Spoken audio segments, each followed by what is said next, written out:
Hello, everyone, and welcome to podcast number 224 of the SmashBoxxTV weekly Tuesday night broadcast. I'm John Van Derzen, and I'm here with the guy who's always by my side every Tuesday, never any different. He's always been here. It's always Dana Dynamite Vitchie. How's it going, Dana? Johnny V, it's the best intro I've heard on this show in years. It is good to see you.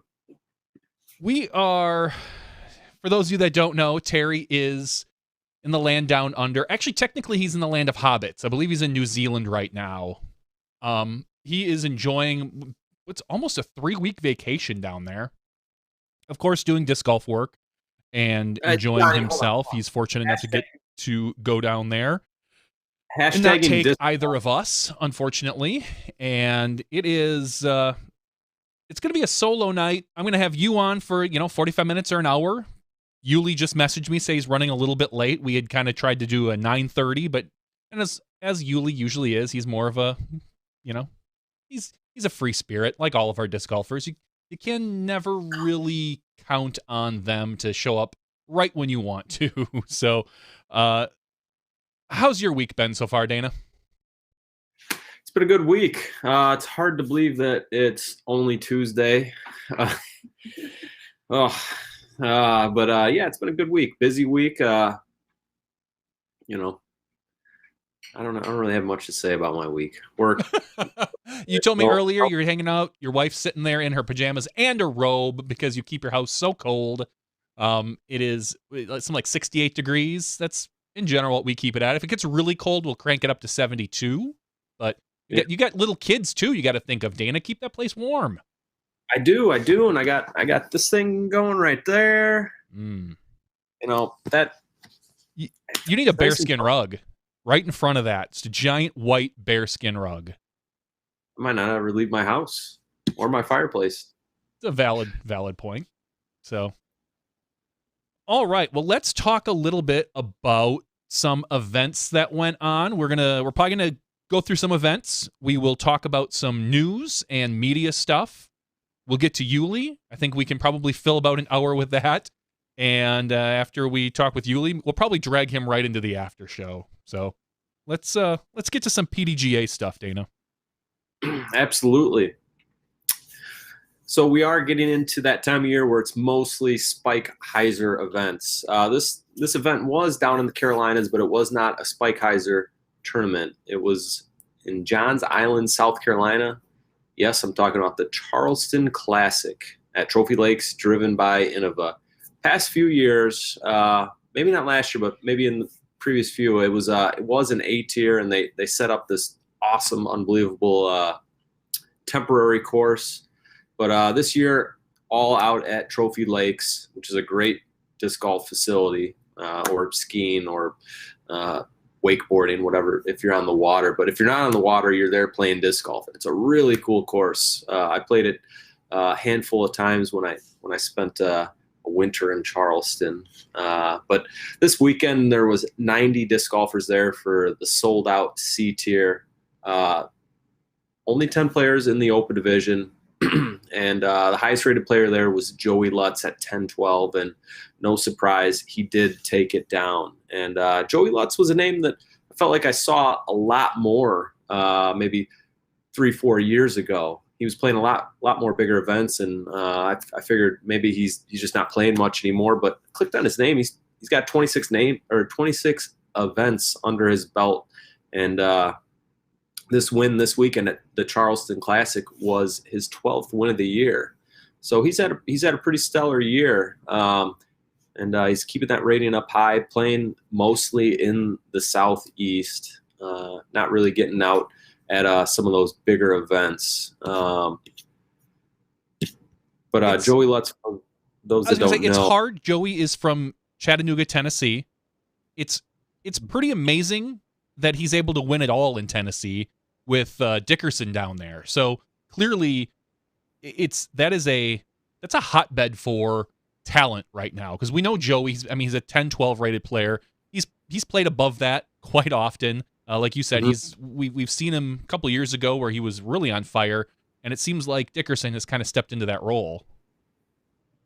Yeah, and he's a lot of really good competition in Tennessee right now. And Joey Lutz, for those that don't know, has an unbelievable forehand.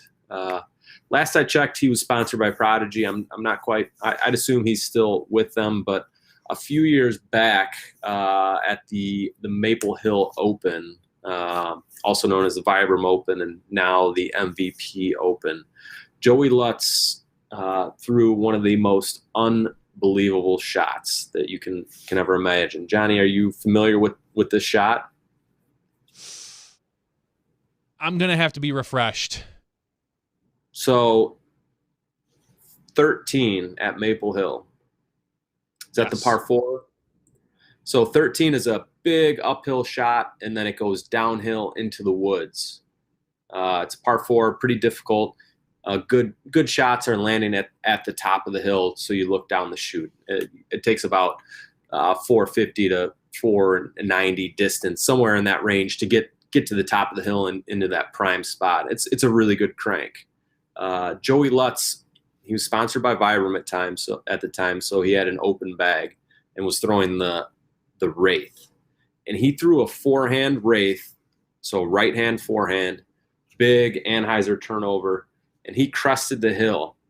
And so he caught it on an Anheuser, and it went down the hill and was flexing towards the basket, hit Dustin Keegan in the head.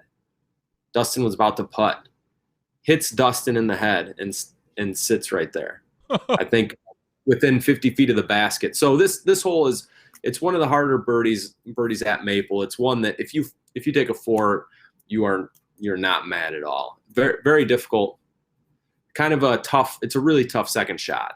You got to throw a good first, and then the second shot is really difficult with that straight downhill. But Joey just smashed a forehand Wraith, and it would have went to the basket. It might have been, near the basket, parked, but it hit Dustin Keegan, and I think it left a mark, if I remember correctly. Dustin's never been the same. We all know it. It's, if you're Dustin, it's almost tough to get mad at that. Like you said, they're enthusiastic when they take a 4. That's one of those where you walk away with a par and you're not unhappy, and then to see someone get down there for a birdie putt, that is, Eagle putt. It would be. I could understand being upset in the middle of a tournament.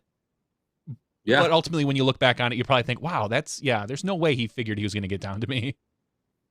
No, it just an incredible shot. And I don't know if anyone has probably thrown a better shot since then.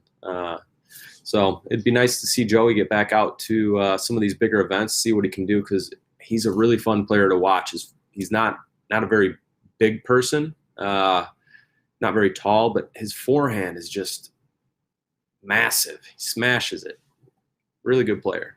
But yeah, won a dozen events, mostly in the Southeast this year. So congrats to Joey on the solid season. Looks like that was his 27th event of the year. He's got another one coming up. So he's going to almost hit 30 events this year. A couple grand shy of 10,000. So not bad for, I'm assuming he has a regular job now, and that's why he's not traveling as much as he was 3-4 years ago.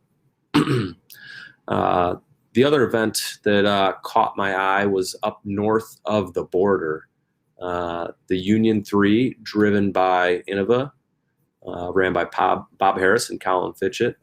They've been running this as an A or B tier for the last few years, usually in that first week of December. So up in Ontario, Canada, not always the best weather. It wasn't all that great here. Not sure what they had up that way, but they had 71 total players, and 16 of those were in the open division, and winning, beating him in his home country. Ziggy Bierkoven from Michigan went up and played some pretty solid disc golf and beat Martin Hendel, who's now 1020 rated, Canada's best player. He's been Canada's best player for the last couple seasons. We've seen Martin come. He plays a lot of the bigger events here in the States, and has had some solid finishes. I don't think we've seen him on any feature cards or lead cards that I can think of. Johnny, have you seen him? I have not. I'm looking at his history, And it appears, he was at Vegas where he took 38th. He was at the Memorial where he took 31st. And then he took a bunch of first place finishes. Chili Cookout, Bronte and the Beast, Midland Summer Solstice Throwdown. Yeah, he took a whole bunch of first places. Look at that finish, 19th at the Pro Tour. But yeah, we have not seen him on a featured card. He was 16th at Worlds, but not quite close enough to get on that elusive post-production stuff so you can be one of the big dogs. Yeah, I'm sure he's got some film out there, but if he keeps coming down to the States and playing in some of these big events, no doubt that we're gonna see him on a lead card or two, because getting 16th at Worlds and 18th at USDGC in the same year is pretty darn good. But 10-20 rated, really solid player. I'd say he's signed up for Vegas and Memorial again this year, but spending the winter in Ontario, I don't imagine he'll be too fresh by the time he hits the desert in February. Yeah, it's been we got a little, depending on obviously where you are, you guys got way more snow than we did here. We got kind of a dusting that now it's gone. The weather's kind of maintained right around the 20 to 30, maybe up to the 35 point. Everything's gone. It's just cold. Today I was making plans to go golfing this weekend, and I shake my head and I think, why am I doing this? I don't like to golf in the cold, but I've made a goal for myself next year that I want to get. I'd love to see my rating get back up to 950, where I feel like it belongs. And then if I really try hard and maybe actually practice, which I've never done in my life, maybe get it higher, but I wouldn't count on that. I'm just gonna shoot for the 950 if I'm lucky. I know. Let's start with actually playing. I was looking at my player rating, and like 5 years ago, I went from like 20 to 30 rounds rated every time to about 4. And you could tell when SmashBoxx started up, things just really went downhill. Mm-hmm. Hey, bright side, you're gonna have a lot more free weekends this year. I will have a lot more free weekends next year. Well, I mean, if we're lucky, we won't. But ultimately, we've had a couple places reach out to us and ask, what our plans are and what we might be able to do. So we're going to explore those over the next couple months, and we'll figure it out. If I'm lucky, either way, I'm either lucky that I don't and I can play more, or I'm lucky that I can't play and I have to do broadcasting. So in general, it's all positives. Yeah, I was wondering, because it seems like, you guys were so tied to the Pro Tour that this really smashes SmashBoxx for next year. So I hope that hopefully you guys can pick up a few more events outside of maybe Worlds and whatever else you might have lined up. I know you guys usually do GBO. Don't want to jump the gun on saying you'll be there or not, but Bobby Brown today during the podcast, I was watching that live, and he kind of made a hint that SmashBoxx may be there. We're working on sending him our quote. I've got all this stuff lined up, and I'm just waiting on Terry to approve it. And he is busy. Yeah. Like I said, he's busy dealing with hobbits and kangaroos and Tasmanian devils. So it's as soon as he can get the okay, I'm going to send that on to Bobby, and we'll get to move on. And hopefully everyone will. Well, hopefully nobody will see us at GBO unless you're at GBO, and then you can come to most of almost any bar in town. We'll probably run into each other. GBO is a good time. It is. You should get down there this year, Dana. Dana, get to GBO. I'd love to. It's just leaving during the school year. I know. Having 2 kids is just so much of a game changer, and I would love to, because it is so much fun, and you guys doing the nightly podcasts and then running around Emporia all weekend or week. It's fun. It's a heck of a. And I don't think we need to hype it for people to know that it's one of those events that you need to go to at least once or twice. Yeah, everybody should. There's a few events I think everybody should hit at least once. I feel the way about the Memorial. I feel that way about whatever they're calling Maple Hill this year, probably MVP. I feel that way about GBO. And it's always great to do a Worlds, regardless of where it is. So, and I haven't yet done Beaver State. It's one of those ones on my checklist I want to do. So I'm thinking I'm I might have to pull some strings and maybe take care of some Beaver State action this year. So we'll see. Yeah, the only thing about Beaver State, if you're playing on the AM side, it's all lottery because there's such a demand. So I don't hundreds plan and on hundreds of playing. people. I'm Okay. hoping to go out there, maybe do some media stuff with Terry if Terry even plans on going out there. I don't know. He has in the past, so we'll see. Oh, he'll find a way to get there. I know he will, and I'll just jump in a backpack or something. Yeah. So what would you say that Beaver State is your one event that you've would top of your list that you haven't been to? I think so. I think Beaver State is like that next notch because I mean, I've done Japan Open. That was immensely fun. I'd love to get over to the European events, but Oh yeah. Right now I'm setting my sights realistically, and I think Beaver State is that next national event that I'd like to hit. I think that's going to be. Hopefully, I'll be able to check that off this year if everything goes according to plan. Yeah. Well, looking at this last weekend, really there weren't a whole lot of other events to talk about. We had the Craven Chains Classic in New Bern, North Carolina. Looks like it was a sellout with 90 total players. Dan Hastings was unable to win back-to-back weekends. He finished in second behind Barry. And Barry just showed up and from the beginning just kind of stepped on the throats of the rest of the open division. He popped off a 40, which was 1064 rated, and 3 strokes better than second place. And from there, he went 46, and that was 1047 rated. So Barry opened up with a huge lead after day one, and then like they do in North Carolina, this was a 4-round B-tier event, and Barry did go on to go 1016, 1034. He won by a dozen throws over Dan Hastings, Michael Jort, not Jordan, not Jorts, Michael Jort, 957 rated player, finished in third place, 1 stroke behind Dan Hastings. It looks like Michael is from New Bern, so he was playing the home track and played it pretty darn good. He 3 out of his 4 rounds were 1,000 rated. He went 1026, 948, which was his back to earth round. But then he jumped back with a 1016, 1034.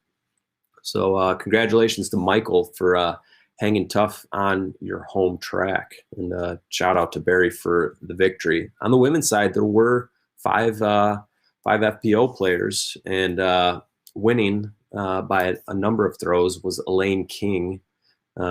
She played some pretty good disc golf, stayed above 900 all weekend. Looks like she hovered right below her rating is currently 939. So she was in the upper 930s for 3 rounds, and 1 bum round, finishing in second. Paige Woodard, again, more than a handful throws behind Elaine, but still a good showing for her. Finishing in third, Hope Brown, Darcy Barlow, and Brianna Kraft rounded out the division. And boy Schwebe, he dominated in the Masters 40 and up division. He always does. Yep. Won by more throws than I'm looking to compute right now, but congratulations to Schwebe on yet another victory. Well, in honor of Terry being down in Australia, we'll talk about the 9th annual Rudolph Riot presented by Latitude 64. That was in Belmont, Victoria, Australia. The Sweetens were the tournament directors on that one. There were 6 open players there. In first place, I saw Dylan Feldman rocking a 951 and a 997. His rating is 937, so he's shooting pretty well. Second place, Casper Carr Howard. Third place, Ryan Budge. Fourth place, Neil Roberts. Fifth place, Andrew Ferguson. And rounding awkward. Rounding out sixth place, DFL. Terry, the disc golf guy Miller, shooting 4 over par. 951 first round, so he shot decent. He was in second place after the first round, but followed it up with an 868 rated round. That is a 6. Dana, come on now. Come on, Dana. Keep it down. Shooting a 64 and ultimately sinking him to the bottom. And to be fair with for Terry, he went there without any of his discs. He's using borrowed plastic. Blah blah blah blah blah. Wine. I'll retell the story about how he took my discs at Worlds one year and left in a different car.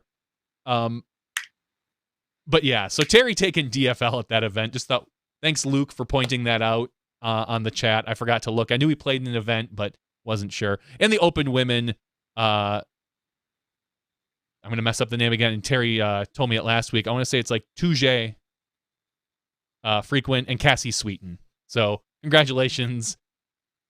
Got to bring it up. Whenever we play an event, regardless of where we finish, it kind of has to be brought up. Absolutely.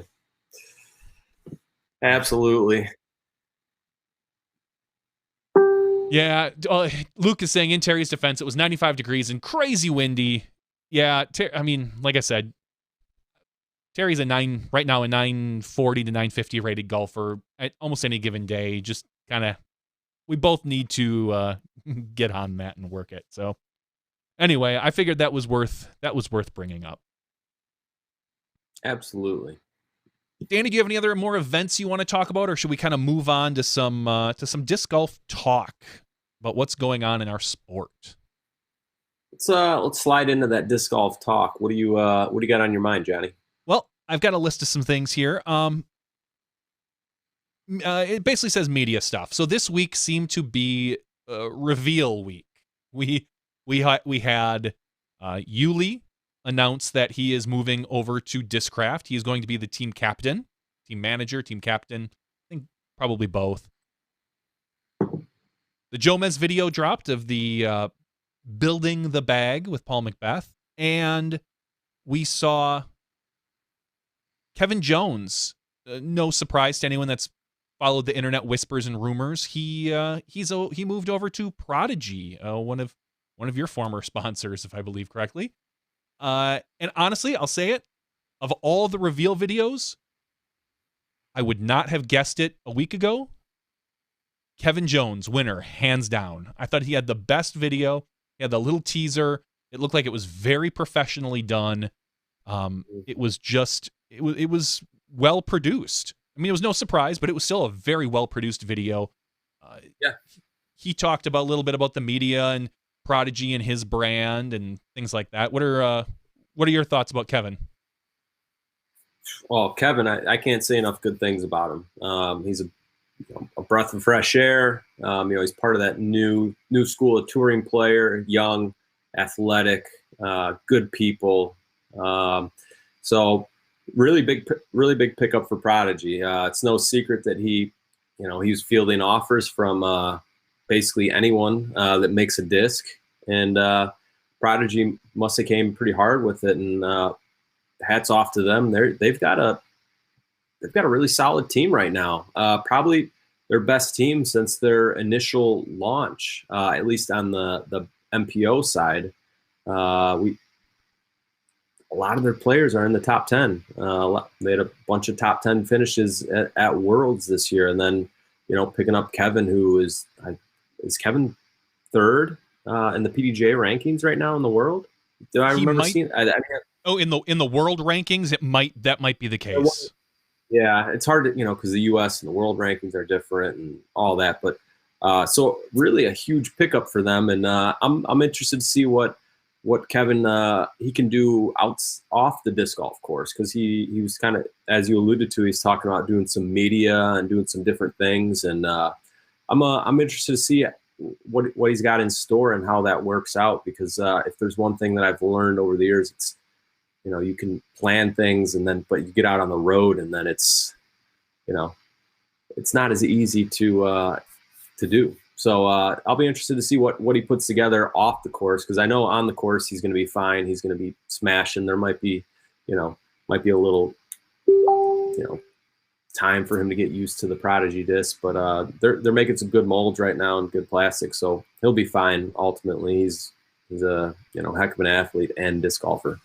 Yeah, if it's one thing, and obviously, as we all know, discs really tend to be regional. It seems like Prodigy is pretty big in like the Tennessee, kind of that general area.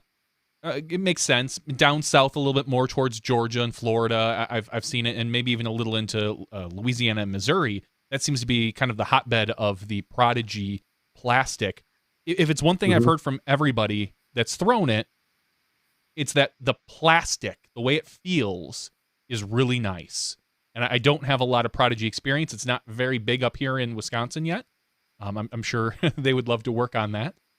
But I'm looking forward to seeing what Kevin can do with all these different plastics and all these different discs. I mean, Prodigy has a pretty full lineup now of they can cover an entire bag from all their D's and their F's and their M's and their P's. They really have everything that you need to be a successful player. And I'm curious to see how Kevin will really react and respond to being on the road full time. I know he was mostly that last year, but now you have this, I'm assuming, relatively big deal that was put together. He's kind of the new face of Prodigy. If he can hold up to that type of pressure, or are we going to see someone like I would equate him more to like an Austin Turner. Austin Turner, who has a big arm, young guy, was the face kind of Discraft as Nate was slowly stepping away like a year or two ago. And we haven't seen much from Austin the past year and a half. I think the road kind of got to him, and I think we'll see more of him, but ultimately I don't know how he dealt with being on the road. Sure. Yeah, I think Kevin, I see where you're going with the comps there, but I think Kevin, his upside, no offense to Austin, or not his upside, but where he's at as a player Kevin is on a different level. And I see Kevin right now in 2018 as kind of, where Eagle was a few years ago, where he had a lot of great finishes and, was winning and just couldn't quite do it. We saw one stretch over this summer, for instance, with Kevin, where he was winning, I think maybe 3 weekends in a row at big events, whether they're A tiers or pro tours, whatever, and didn't end up winning. He eventually did, get the monkey off his back and get that win, but he's out there and he's playing in these high level, these big events, and he's competing for the wins, and he's getting a few, but a lot of time he came up short of the win a number of times, but he was there for it. And kind of see, where he was this year, Eagle a couple years back, and then even Ricky, what Paul used to do to Ricky before Ricky became two-time world champion. Ricky be up there, he'd be winning, and all of a sudden Paul McBeth's taking down the victory, or someone else is coming in to swoop it and take it from him, and then Ricky got it fit. He got that experience, and then he kind of got it figured out. And I think Kevin he's going to be, a name that we're going to see up at the top, and he might not, win a bunch of the big events this year, but in 2019, but I would say 2020 might be the year of Kevin Jones. I could totally agree with that. I think, as we've seen with Paul McBeth, these guys can get used to plastic. Whatever. It's not going to take them long to adjust. I think the hardest thing might be a putter for any particular player moving, because they can be so finicky. It's such a feel. But for the most part, your drivers and your fairway drivers and your distance drivers, everybody makes almost everything in any stability you want. You can kind of work your way around and get that figured out close enough. And with as hard and as aggressive as Kevin is, I have no doubts that he's going to find things that are going to work for him. I think I'm going to one-up you here, though, Dana, and say that 2019 might not be the year of Kevin, but I think you see him consistently top 5, if not probably pull down at least one win in either a pro tour, national tour, or a major. I think he for sure gets one big win this year, or this upcoming year, I think. Yeah, I don't think I wouldn't bet against that. If you're putting the over under at 1, I would have a hard time I think he's think I'm with you. He's going to win one, or maybe he can pull off a couple. Of the big events. But he was there on so many of them. He's got the skill, and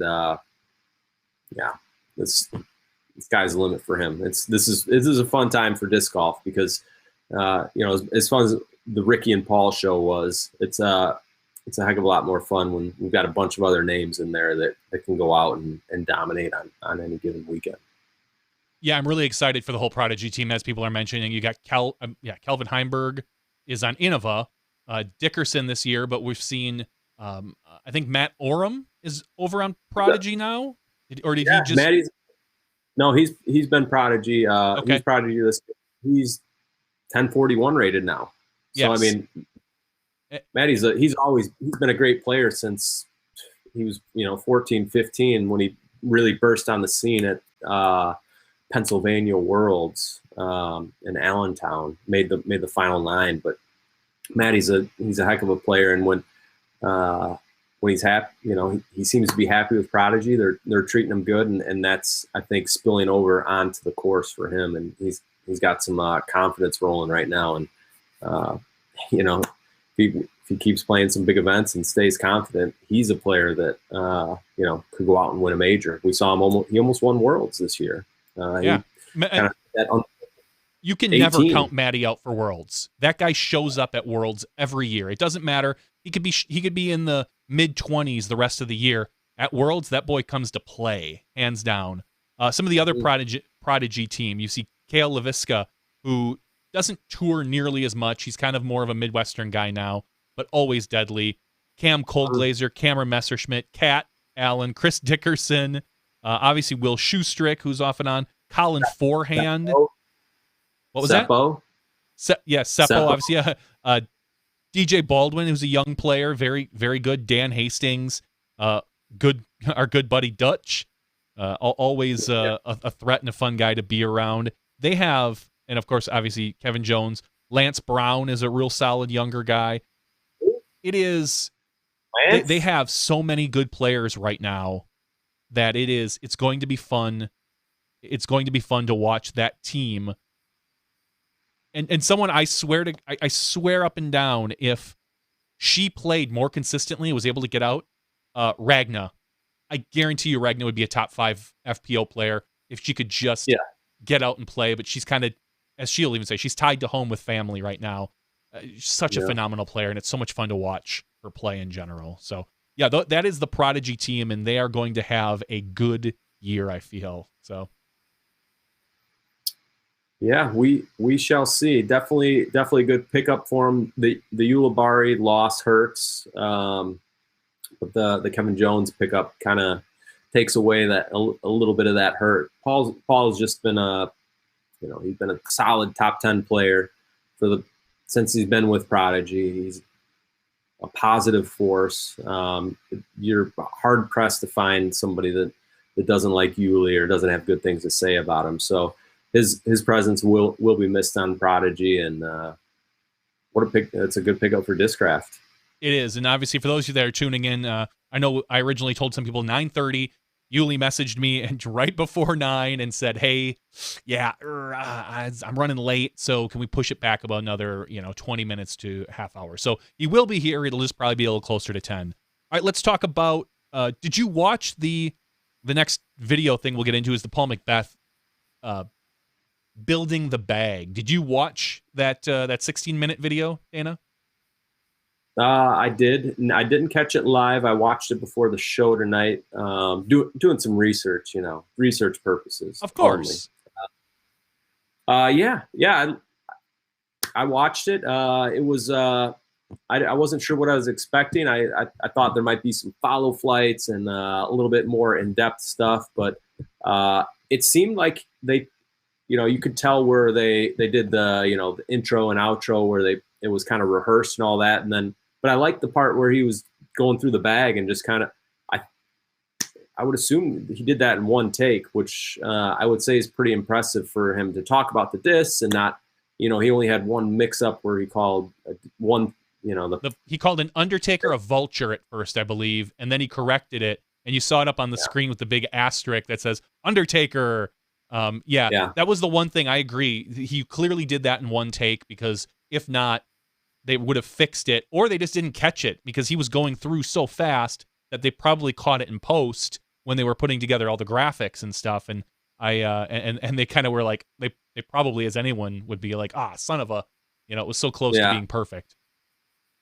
Yeah, that was, I mean, for, I've done some video stuff, commercials and all that. And it's sometimes it takes a few tries. And even on this, spitting words out, you get mixed up. And Paul, he did a pretty good job ripping through his bag and, throwing all the discs. And then, he did a really good job throwing the discs. Not that I was surprised, but he was smashing on them. And even for a couple of them, just throwing them the first time, he had a really good understanding of it. So, for all you, it's the archer, not the arrows. You guys were probably loving that, but yeah, it's this Paul Macbeth to Discraft thing has just been really crazy. And then I like how him and Discraft have mapped it out with the teases, and then now the videos teaming up with Jomez.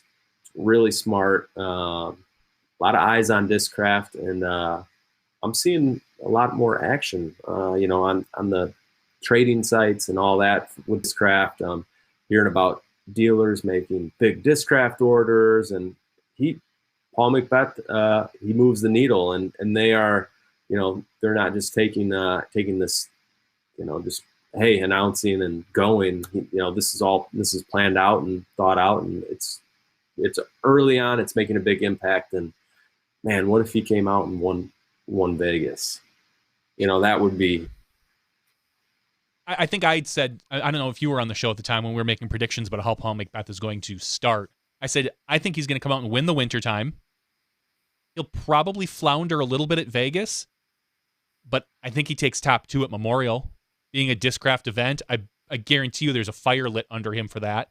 Kind of like DGLO, where I think back even then he had a little inkling of what was happening at the time there, and I believe, well, you never expect to shoot an 18. I think he had a little fire lit under him in order to shoot well there. I think he's going to have that fire at the Memorial as well, and by then he should be completely dialed into his discs, no doubt. Going back to the video a little bit, I have to agree with you. I thought we'd see a little more follow flight stuff. Maybe a drone action, so a little overhead to see the flex. Some people were complaining online, as they always do, about him throwing uphill, that it wasn't giving a really good representation of the disc, because everything is throwing a little nose up and it's going to hyzer a little harder than normal. But to those people, I say shut up, because you're not throwing like Paul Macbeth anyway. You're not. I don't care who you are. You're probably not throwing what he's throwing. So kind of take a general idea of what he is doing and what he says about the discs. Take that with a slight grain of salt and get out there and buy a few discs and practice with them. Throw them yourself if you're that curious. I believe Discraft is really nailing this rollout. Mm-hmm. Short of having the website ready, I really wish the website was ready and up to date, but who knows? Maybe they're going to sign somebody else and they're just waiting. But other than that, I think they've done a really good job. I like that they kept, as much as I said I love the Kevin Jones teaser, and I think it was the best teaser we saw, keeping it in the disc golf family by going to Jomez is a real good community builder. It really shows that Discraft, they really have their ear to the ground and they know what's going to please the fans. They know, working with Paul, who works really closely with Jomez, they're good and they're tight, that I think Discraft really does know what's going on. And also what you were saying, you wouldn't believe, if you go out to Reddit, Disc Golf Course Review, and the Discord action, I'm seeing more questions about Discraft plastic in the last 2 weeks than I ever have. Period. Everyone asking, hey, what's Z versus Big Z, TI, all these different models and makes of the discs that they're talking about. What does a FLX buzz do versus an ESP buzz? It is amazing right now. And I'm really hoping that he's driving up the price of my old plastic that's sitting in the closet. And we're going to see it.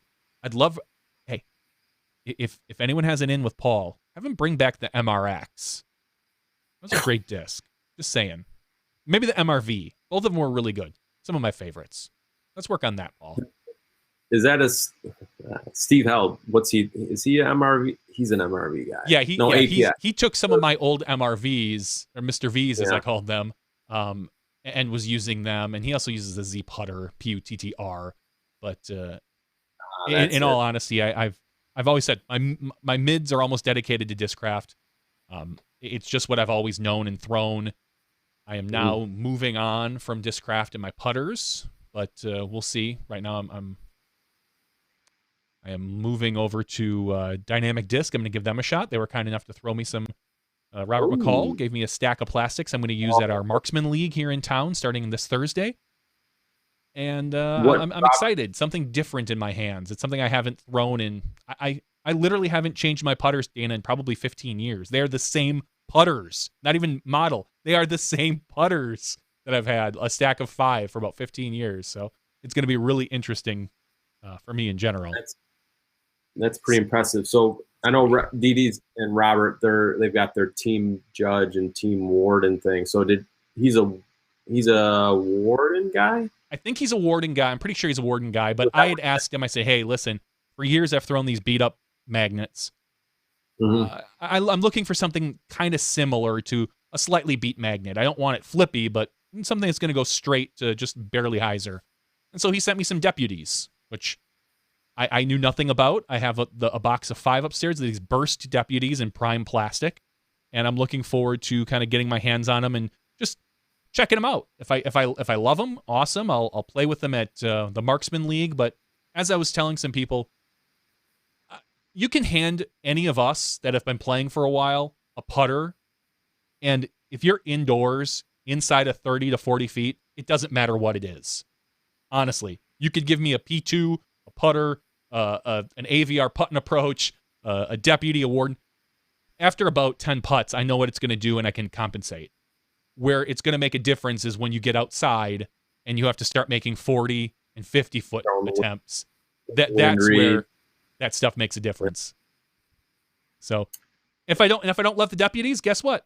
We've got giveaways, and I'll maybe step up to a warden, or I'll try a P2 or something. So from one of the other manufacturers. But yeah, I'm pretty excited in general. More on the Marksman League. I'm thinking I've got a bag here. I think I'm gonna stream weekly from the Marksman League. I think I'm gonna set up a little stream, and I'd love to just maybe bring on, kind of like this, just bring on guests, but have it way more casual and have the Marksman League going on, have some cameras set up so everyone can watch people putt. And my grand scheme is if I can find another Marksman League that's going on Thursday nights, set them up with a camera so I can bring that in, and maybe we can check out different leagues from around the country. But I need to find another Marksman League that's going on Thursday nights from 7 to 9 Central. That's the big thing. And that might happen, that might not. We'll see. It's going to be fun. Let's move on to another. Again, we're going to go one more media thing before we get to whatever. Today, the Disc Golf Pro Tour announced part 1. Oh, actually, before we do that, let's finish up with the Joe Miss stuff. I just thought of something. This was part 1, fairway drivers, distance drivers. Part 2 is coming out in a month. So you're going to see mid-ranges probably, and then they're probably going to have a part 3 where they have putters. Maybe they'll even have a part 4 like utility discs. I don't know. But I have an idea, and everyone was disappointed that it was going to be a month away. I think you're going to see a new disc in part 2. I think you're going to see a Paul Macbeth exclusive disc in the mid-ranges. What do you think, Dana? I really like that call. That would play into some great marketing.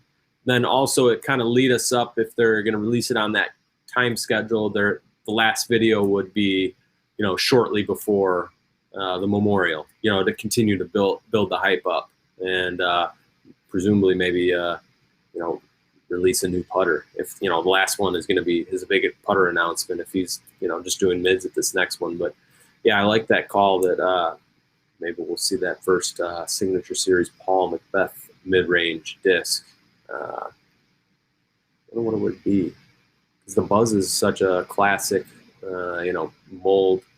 If it's just a tweaked buzz, tweaked wasp, I wasp think 3. it's kind of funny Wait. because I had this discussion with somebody, and John Brown says, I would assume they want him throwing buzz. I'm sure he will, but to me, it makes more sense to give Paul Macbeth discs that aren't one of the top sellers in your lineup. Let him bring another disc up to the buzz. Again, we broke it a couple of weeks ago when Paul was on his list of 4 signature discs, and those will be in his bag, I'm sure. But it makes way more sense to give him a drone, to give him a wasp, or tweak it of some sort, and bring those discs to the buzz. Let them come up and be some of the top 10 sellers, because handing him a buzz is like, congratulations, you know, you gave the most popular player in the world your most popular disc. He's gonna what? Make it sell a little more than it already is? That, to me, it makes more sense to give him a lesser known disc. Sure, or mildly tweak the buzz so it's, you know, a whole new thing, because, you know, as you said, the buzz is their best selling disc already. What, you know, it's already selling. Why would you need to hype that up? But again, it is a buzz. It would be weird if Paul was not bagging a buzz, but if someone wasn't going to do it, I could see it being Paul, and, you know, throwing his own whatever X mid-range and Y mid-range that is under the Paul Macbeth lineup. So, all right, let's move on to our last subject before we get Uli on. Disc Golf Pro Tour announced their part 1, and no, we're not talking like Jomez part 1 through 12. We're talking just part 1 of 2 of their media plan. They announced, no surprise, kind of what everybody expected, that they want to work on some improvements for next year. They're going to introduce 2-camera FPO1 live broadcast.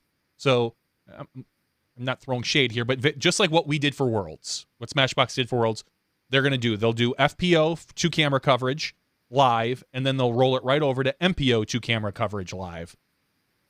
But on top of that, they're looking at improving footage, graphics, and overall experience of the live broadcast. More commentary from some of your favorite pro athletes. I could read into that a little bit. Maybe I will a little bit. Increase to 3-camera FPO coverage for next day. So you're looking at where last year we were contracted or agreed to do 1-camera FPO coverage, cut it, play it before the women, and the women would commentate on it. Now they're going to give them the full 3-camera coverage like we saw originally at USDGC in 2015, and as well as what CCDG and Jomez do. And we also are going to see that for MPO 1 and 2, of course.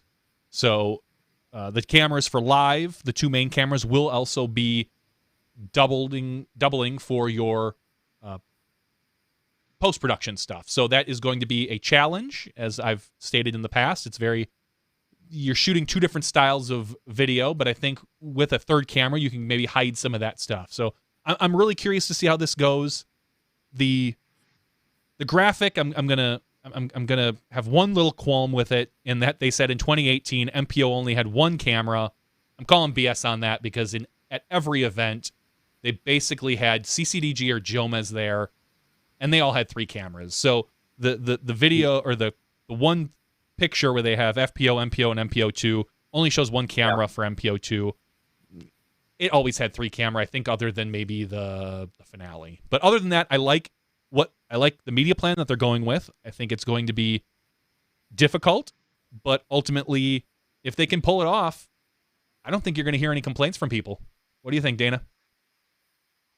No, I think after, you know, the first few events, people are gonna, you know, they'll see what's going up. If the Memorial comes along and it's a complete tank, which I don't think it will be. Maybe on the live side, I feel like the live side is gonna, you know, we'll see more struggles there than the post-produced side. But I think they're gonna contract out some of the faces we've seen or not seen behind the cameras.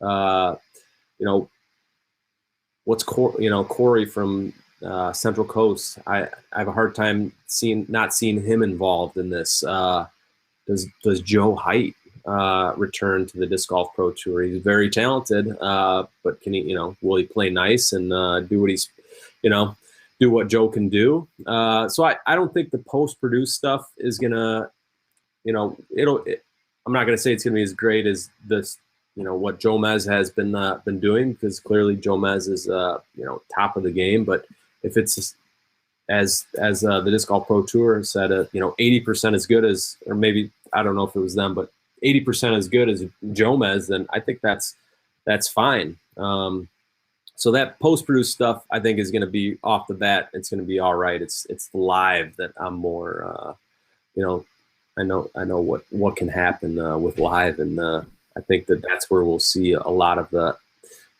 outrage. But I think the people that are complaining now, once they see what's coming out, they're going to tune in and watch. Yeah, I agree. I don't think you're going to see people. There are people right now who are crying about, protesting and this and that, about how they think that they're not going to watch, and they're all going to watch, period. It's just the way it works. The biggest names at the best events and courses, they're going to be there to watch. Seth Fenley actually brings up that in 2018, the Memorial Ledgestone SFO agreement for MPO2 was only Corey. And then he was resourceful, because I think we saw at times Ellen Widboom step in and do a second camera coverage. Maybe they didn't have the third camera, but I'll correct what I said as far as having one camera. One camera was what they contracted, and then Corey was able to finagle a second one and do two camera coverage at a lot of those. So, and you're correct. Corey was not at Jonesboro. Wow, couldn't spit that out. So. And they only had Todd Dodge there to do the second stuff. So I did want to clarify that, as Seth corrected me on that. But I completely agree with you as far as the post-production stuff. If you give me 80% of what Jomez does, I think you are in, no offense to CCDG, but I think you're in that CCDG range. I think you have your decent graphics, you have decent commentary. It's not what everyone loves. It's not the big sexy. You're not going to get probably all the follow flights. You're not going to see all. Jomez is very good with all the little pop-ups that they do for players when something silly happens, like, oh, birdied this, previous round 2-2-2 or something along those lines. I don't think you're going to see a lot of that right away. They might get there, but ultimately, if you can give me 80% of Jomez, I think you're going to be sufficient. And then you'll work your way in. I'm going to play some pretty safe bets and say that we are going to see in Media Plan Part 2, they're going to probably announce who's going to be doing the coverage. We know CCDG is not going to be there. Ian has said so himself. Jomez has not made a statement saying they are not going to be there. So I think you're going to see Jomez hop in to certain Pro Tour events when it fits their tour schedule. I think you're going to see PSP behind the cameras, at least for probably FPO 1 and MPO 1. And they're probably still trying to get MPO 2, because I haven't heard anything, but that could be anyone from a gatekeeper to Tea Time. I know they've all done work with Dodge for Maple Hill, and I think the Pro Tour Finals, if you go out to the YouTube page, you can see that they did some stuff, and you can tell they're getting their feet under them. It's not perfect. There's a few shots where you can clearly see that they are still working on it, but ultimately I think they're going to be fine. And as far as live goes, it's so hard for me to say. I can't be unbiased. It's just not. It's not possible. I'm not going to try to be. It's tough, and I don't know what their plan is as far as equipment and who's going to be doing what my position was, switching the show, doing graphics, communicating with the cameramen, throwing up different things. They're talking about having improvements in some of the graphics and stuff, and I'll be really interested to see how that goes, and on the edge of my seat to see it, because it can be crazy. Yeah, and it can be tough, and they're going to have wrenches thrown at them, and they're going to have to think on their feet. So we'll see. Well, John, I watch. So I got into a few years ago. We had a babysitter a few days a week come over, and she. I never watched the news, but she put on WGN Chicago news in the morning, and I got to I got to listening to it because she'd turn it on right away, and then I start watching the news. So and I still turn it on when I find time, and I never I haven't watched news ever really, and live news, like there is so many, maybe WGN sucks, I don't know, because that's really the only news I watch, but live, they're just like you said, so many things come up, and wrenches get thrown at you, and you go to somebody and it's not working, and I know their budget's bigger than SmashBoxx's, and it just makes me think about that and the complaints and all that, and then I watch the new WGN news, and they're screwing up left and right on a not even screwing up. It's just technology or whatever happens, and it watching WGN and digesting it like that made me appreciate what SmashBoxx the product that SmashBoxxTV put up, especially knowing that you guys weren't don't have the best equipment and all these other factors that played in and could have made things better, but if the live news is screwing live up, then it should be expected for a little live disc golf event. Yeah, and we I made a post last week on the Smashboxx page, and it was partially pointed in general towards live, but we saw the Tiger versus Phil run by Bleacher Nation. Yeah, Bleacher Nation. Yep. That expected like 150,000, they got 750,000. It crashed their stuff. They ended up having to give refunds, I think $70 refunds to like 150,000 people. And they ended up just saying, screw it, we're going to go and put it wherever we can so people can watch it. And they ended up watching it for free. That's a multi-million dollar company. And, and they're having issues with very similar to what we do with really, I think they had probably 4 or 5 cameras on a golf course with a little bit of graphics and doing what they do. I really want to kind of go and watch that to see how they handle a lot of the filler time and stuff like that, because I think that could be really good to watch. And it's not going to be cheap. I mean, depending on what you do with the equipment, he's looking at dropping $30,000 in hardware minimum. Now, you could probably get away cheaper if you cut some corners, but it is. But if they're going to put a better product out, you can't cut. You're not going to be able to cut the corners. You have to have, to up SmashBoxx, you have to have better equipment. You have to, have the people to run the equipment. But it starts with the equipment for live to set yourself up for success. If you don't have the right stuff or the quality stuff, then you can only go so far. Which I think is, not that I'm saying SmashBoxx product was bad, but you guys did the best with the equipment that correct that you were allotted. We were using equipment that was 4 or 5 years old. The cameras, the streamers. We were fortunate enough for MVP and for Worlds to get some brand new equipment. I've made contacts and connections with some of these companies that they, like I said, they sent us free equipment from their stuff that was barely, it had been released less than a year, and they said, hey, cool, you're doing the World Championships?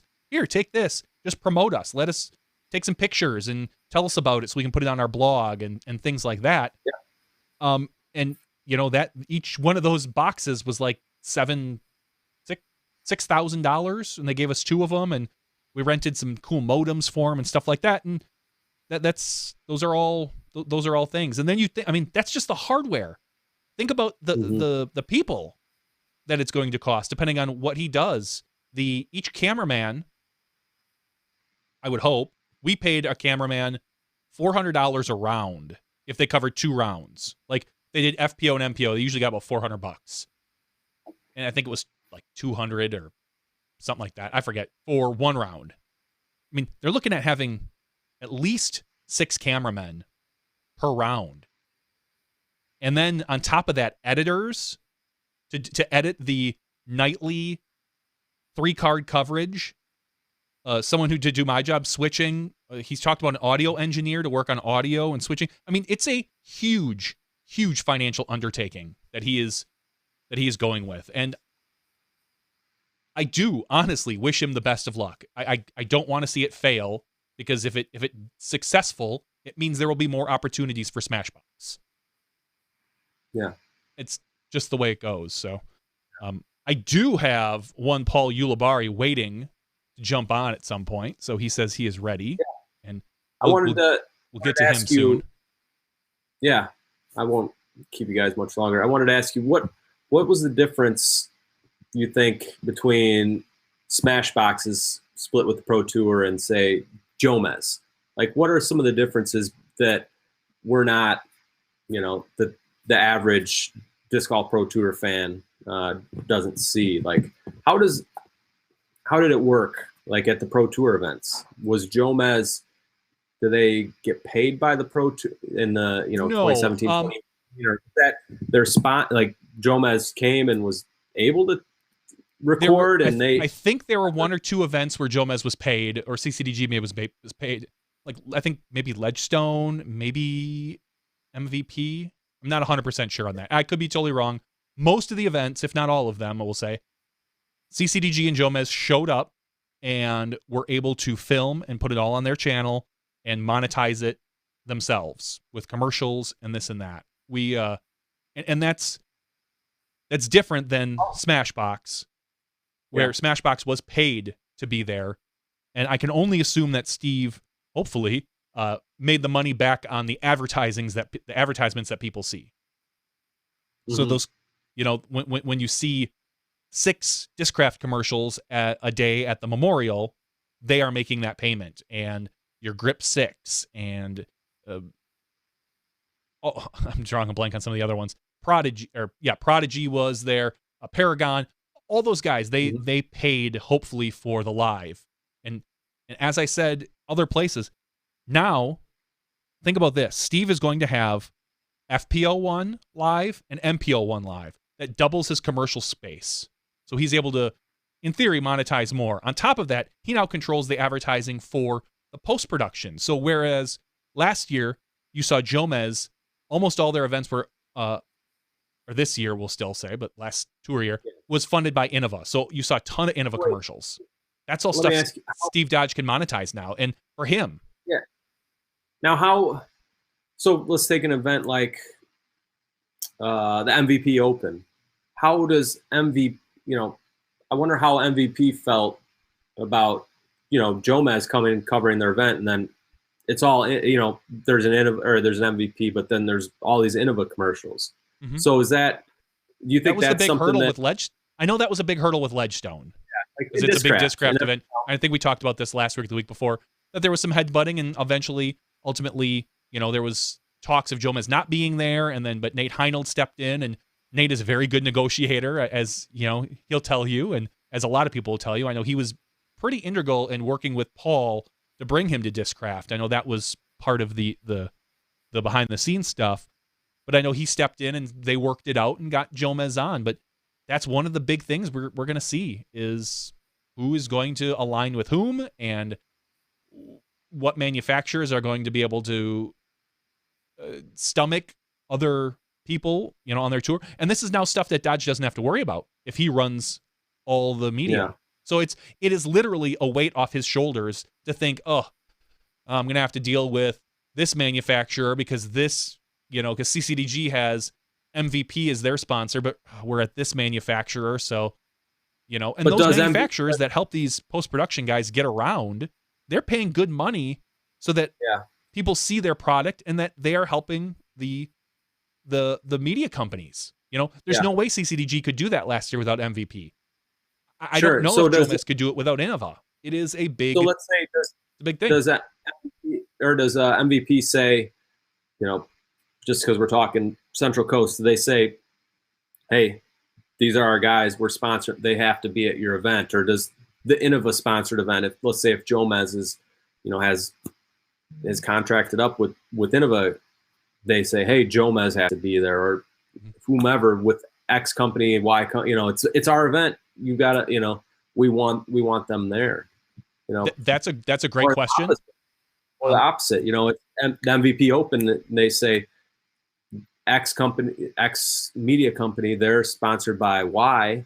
We don't want them there unless they're playing our commercials. And then it just seemed it's interesting to me, where the money's coming from to pay for what, and then when it clashes at these, X, Y, and Z sponsored events. It is, yeah, it's going to be interesting. And I mean, we reached out to Las Vegas Open as Smashbox and said, hey, let's talk. And we reached out to the tournament director, and the tournament director at that point then basically forwarded us on to the guys at Innova and said, hey, they're our major sponsor. You need to work with them. And so we're waiting to hear back from the guys at Innova, I think Innova West. That would make sense because if it's Las Vegas. About whether or not we can be there, who can be there, how many. I mean, this is the big argument and discussion. Let's just play pretend that Innova says, okay, like they've done in the past, we're cool. We got one card coverage with Jomez. We don't need any more. And Smashbox or CCG says, we'll come for free. We just want to film. But free is free for them. Not if you're going to throw your advertisements all over it. Not if you're going to throw MVP all over it. Not if you're going to throw Discraft all over it. To them, they would rather say, no, we're good with one camera. We're good with one card because we can control that, as opposed to, a wild card coming in. So again, it's all things that the PDGA, it's a huge headache with the PDGA right now. We're working with Steve Hill. Yeah. And it's crazy how, let's think 4 years ago, it was kind of the Wild West. You'd show up to, it seemed you show up and there'd be two crews on lead card and fighting to get the coverage out first and all that. And now we're getting, it's getting more professional. And this is just one of the, I think, the hiccups and the bumps in the road for, money and professionalism and how it's grown. It's interesting stuff. And I'm not going to say I understand it all, but I don't even understand it all. And I know a ton of behind the scenes stuff. And I said this on a message board somewhere. I said, these big events, they should no longer be paying for post-production stuff. Live is a different beast. There's really no competition for live right now, so I'm going to leave that out. But if you have a big event, the people will come, the media companies will come if you let them. Now, if you want to control the advertisements, if you want to control where it goes, by all means, pay these guys. But if you don't care who they have, there's no reason that anybody should be paying anybody these days. Because with Patreon and YouTube views, which I'll give you honest, YouTube views aren't much, they're going to probably turn a profit. Now, if you're an A tier that's looking to make a big splash because you're off the tour, you might want to pay CCDG to come in, or Terry, or Gatekeeper, if you want, probably a lower cost company, or a PSP, or any of the ones that are out there right now. So Blue, I think, is another good one that the people have been talking about. You pay them to show up and show off your course. But ultimately, if the pros are there, the media companies want to be there. And we would do the same thing if we could afford it. I'd be all over that. So it's just a slightly different beast with live, and we're working on some of that. So, we'll see. Yeah, as I said on, I commented on the Disc Golf Pro Tours post on Facebook. These moves, they personally hurt me. It hurts me to see that my friends here at Smashbox, and then Jomez and Central Coast, kind of these things happening, but in the same breath, I understand it, and it hurts, but I believe in Steve. Steve's done so many great things for disc golf, pro disc golf. In fact, it hurts me to also see players say, I'm going to skip out on these pro tour events and go play if Jomez is recording X event, I might consider going there. And just for knowing Steve for a long time, and knowing what he's done for the sport and what he's trying to do, these moves hurt, but I'm behind Steve, so I'm really torn. But I'm going to give him, I'm going to watch, and I'm hopefully going to still play in some events. And Steve's good guy, heart in the right place, this, even though this really burns, especially with Smash. You know, just because I'm connected with SmashBoxx, just as I'm sure, you know, Big Sexy is connected to Jomez. This really hurts them. You know, hurts them too. It really hurts if you think about it. It's going to hurt them financially because if they're, you know, consider what they make on Patreon per commentary. That's you know, that was guaranteed cash every weekend that they're with Jomez. So those are a couple guys I could see skipping. You know, where it really hurts to, you know, it might make financial sense to go follow the Jomez tour if they're at, you know, a different event than a pro tour because they're gonna make some money no matter what, and then obviously they're world-class players and likely going to cash, if not, you know, win. Yeah. So those are a couple of my random sporadic thoughts on where we're at with the media and everything. Well, Dana, I want to thank you for your time today. I appreciate you filling in for Terry. I'm going to do the kind thing and let you go to bed. I'm going to boot you from the show. We're going to show a little quick review here, about a 2-minute video from Disc Golf Nerd about the Innova Discover backpack. Well, we get Uli on, so he needs to just click his video thing so we see him. And I think that we will be able to bring him on. So once again, Dana, thank you very much. Give one last shout out, and then I'm going to play the video. Yeah, I just want to give a big hug. We talked about the story earlier. Big hug to Dustin Keegan. Hate to bring up that. I'm sure it's not a great memory. Hopefully, if he even remembers it.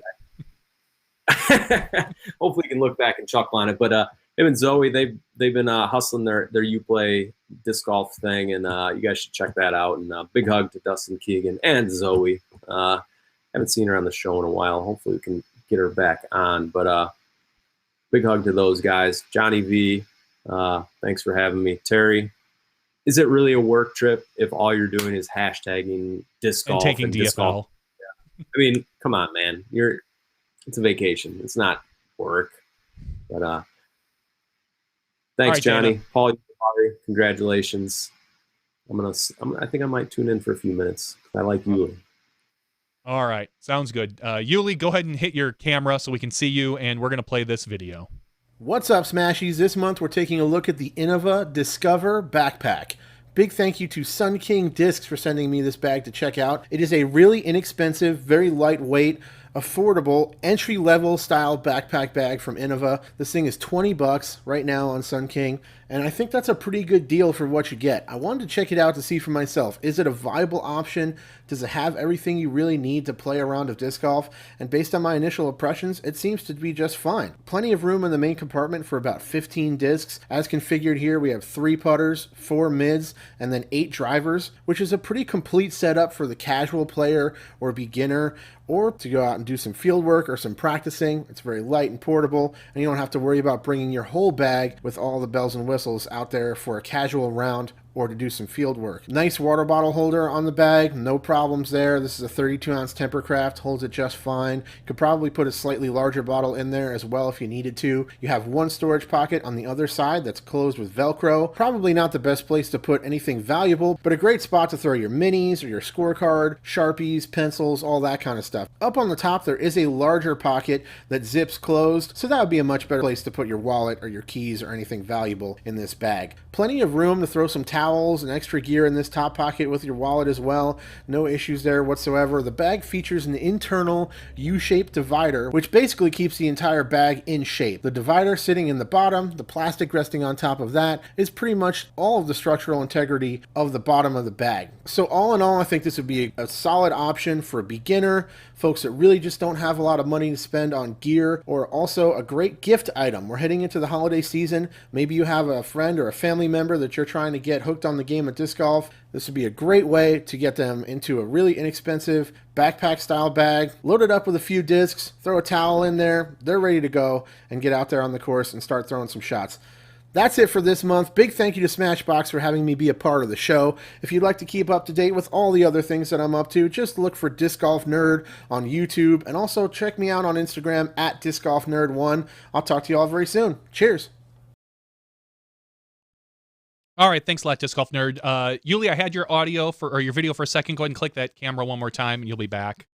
And okay, sounds good. So we will have Yuli here in just 1 second.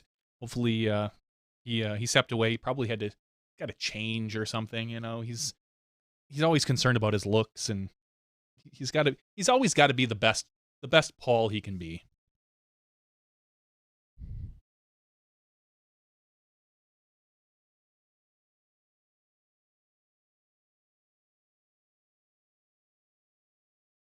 All right, so I hear him rustling around in the background. He should be ready any second now.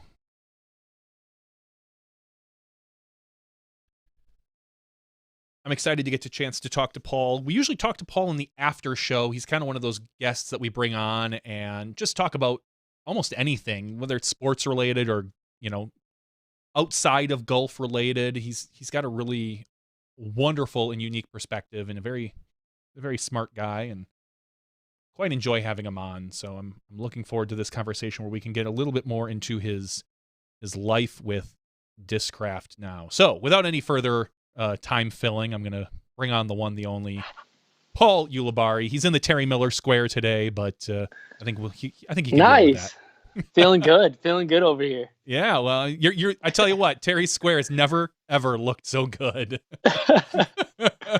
Oh, I hope I do a good job over here on the left-hand side. Well, so. Everybody loves your commentary. I see it all the time. They put you right up there with the, I'll say your teammate Nate Doss, who I think is hands down one of the best commentators our sport could bring in if it weren't for that silly bevel thing. One of your good friends, Jeremy Coling, Nate Sexton. Your name is always thrown about there when you get to do commentary. So, we'll talk about that right away. What do you hopefully plan on doing more commentary next year? Yeah, absolutely. I mean, I love doing commentary. With all this stuff going on with the media, it's tough to like kind of nail down where I'll be able to, go or do or be able to participate and who with, when, and where. But it's definitely something that I enjoy, and I get a lot of pleasure in doing that for sure. Can you hear me very, very well? I'm doing this. You sound great. Perfect. All right. You sound great. All right. Well, let's go back we can go back a few weeks when we talked to you about 21 days ago and asked you, and you had said, I'm still representing Prodigy. I'm going to as they are my current sponsor and this and that. And since then, Prodigy made an announcement about how you would not be on the team. You would not be rejoining the team next year. And they put out a wonderful social media post thanking you for your years of service. Sure. And then just this week, you had a phenomenal reveal. It wasn't even a teaser. You didn't put a teaser out. The reveal video announcing your move to Discraft, to join your good friend Paul Macbeth. So, if you could take us back a few weeks or months, even, where did the conversations with Discraft, or when did they start up?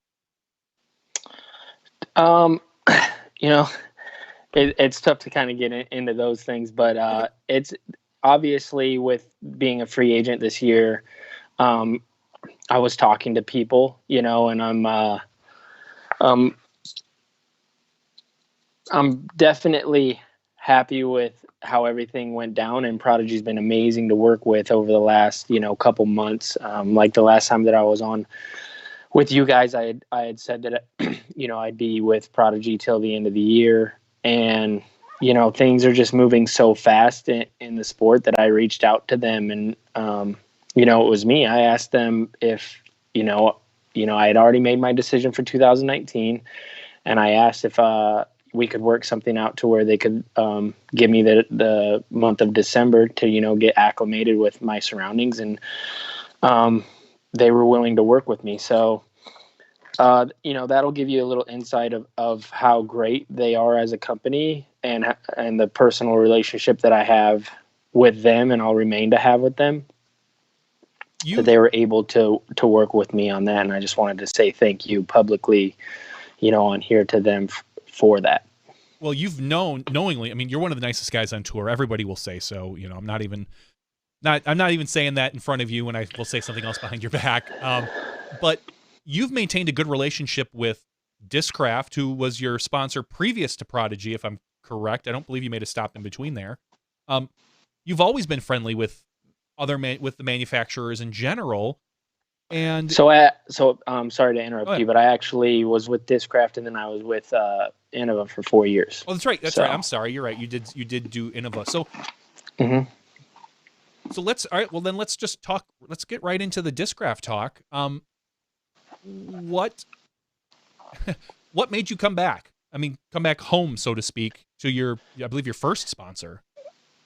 Sure, it was a tough decision for sure. The last 6 years have been awesome, and I've accomplished a lot of things with Prodigy. Prodigy's accomplished a lot of things, and it was definitely a tough, I don't want to say breakup, but a tough decision, and it ultimately came down to some personal things, and then I've maintained a really close friendship with a lot of people over there at Discraft, and my hometown with Dan Ginley, he's one of the first 4 ever to be sponsored, period.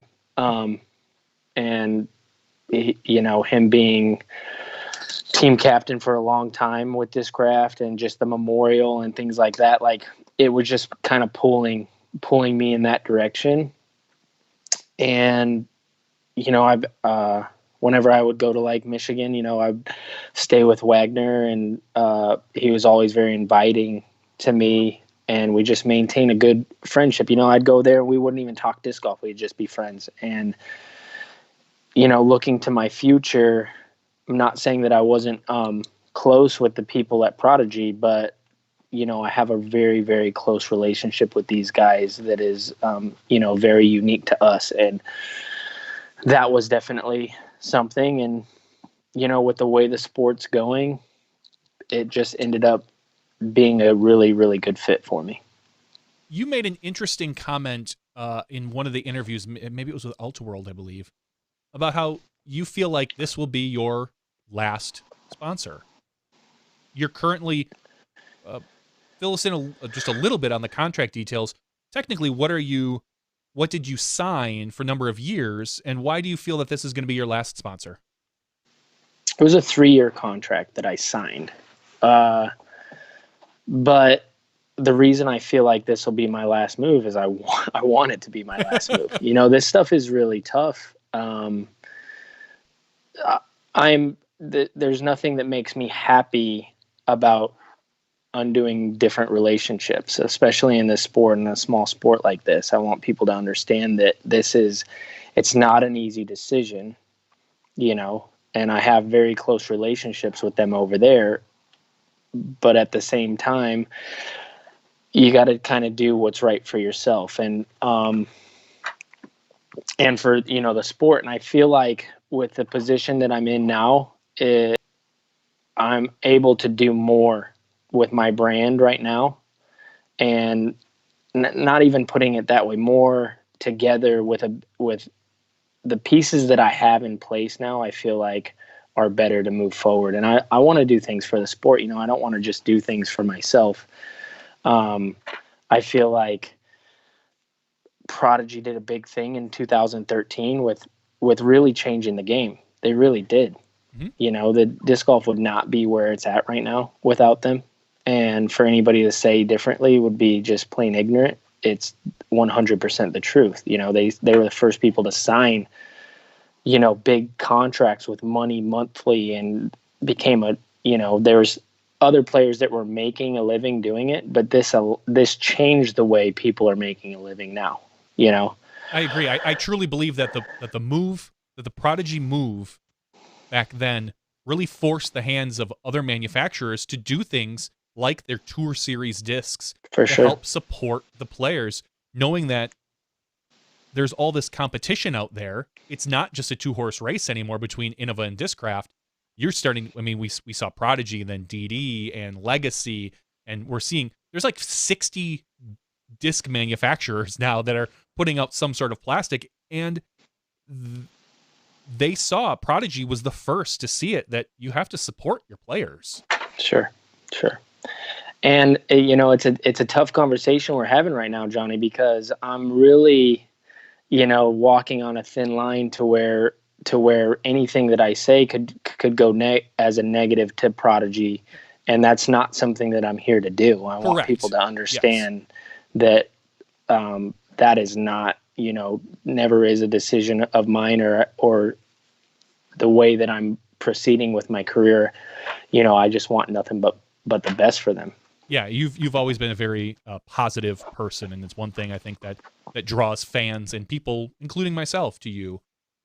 So you make the move to Discraft, and not only do you make a move to Discraft, they make you team captain.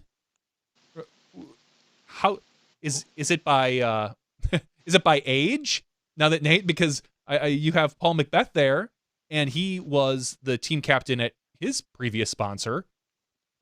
But you come on as a fresh face, so to speak, and right away. So how did that come about? Why team captain for you?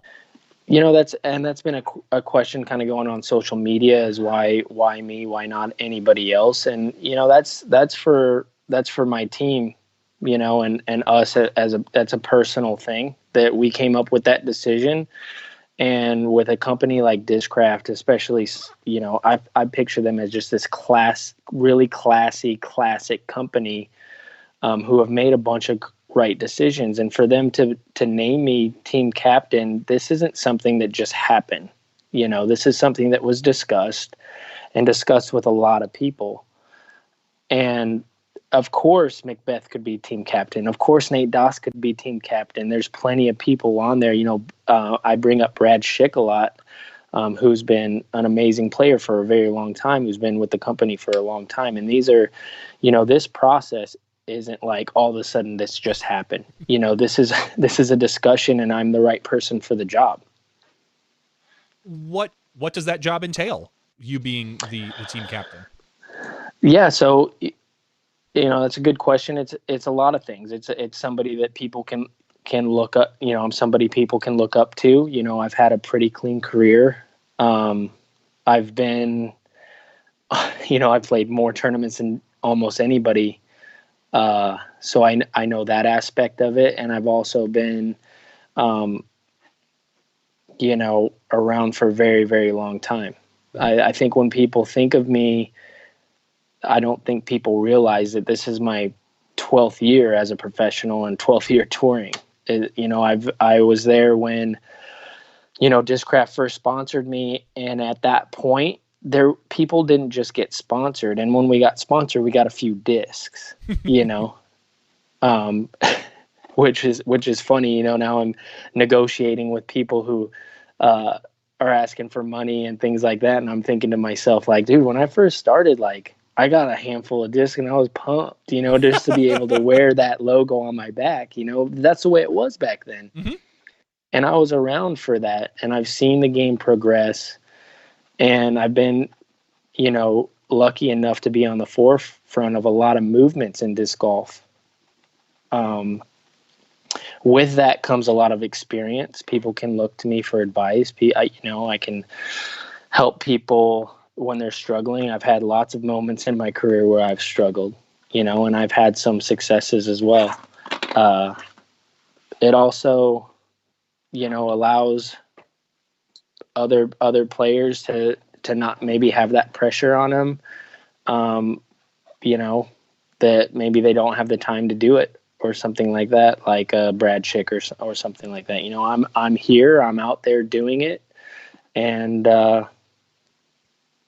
so there's a lot of different things. I'm going to be, I want to, eventually I'll be hopefully taking over as team manager as well. In the process with Bob and a few other people are helping me kind of transition into that phase as well. So, there's a lot of responsibility that I'm moving into. So with team manager as opposed to team captain, is that more or additional recruiting of younger players and it's all kinds of things. Yeah. Finding young talent.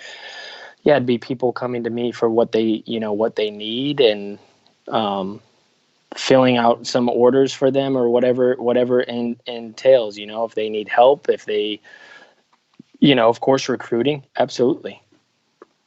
Well, they couldn't ask for a better person. A couple questions from the board. Do you plan on working with more of the social media? I know you've been pretty good on social media for the past couple of years. What are your plans with that? Do you have a in the bag video coming out? I mean, we've seen all this stuff with some of these players. What are your plans for 2019 and in social media and touring and all that other good stuff? So, of course, so Discraft's in the process of kind of redoing their whole entire website, which is a good thing. And I'm definitely going to try to get the team to be better at social media posts and things like that. And it's not something that I'm the best at, and I can admit that. Like, I'm not. It's tough to find that time, especially when you're traveling and you have long practice days, and then there's a few people who have really connected with that side of it, and I'm just not one of those people yet. But it's definitely something that I'm going to take on and hopefully be better at, and just the team in general, Discraft, will be better at it. Awesome. That's great to hear. You are, and everyone has kind of known for years, you have a special relationship with Paul Macbeth. You guys seem to be good friends off the course. Did his decision to go to Discraft, did that weigh at all with you, or was this something that you kind of had to put that out of your mind and make just the decision for yourself, or how much did that weigh with you? Oh, it's definitely weighed enormously with me. I mean, a player like that to go to any other, he's the best player in the world, hands down, and there's a few arguments for a few other people, but I mean, over the last, almost decade, like he's it. And so, of course, that helps in any decision that I would make for a player like that to go somewhere.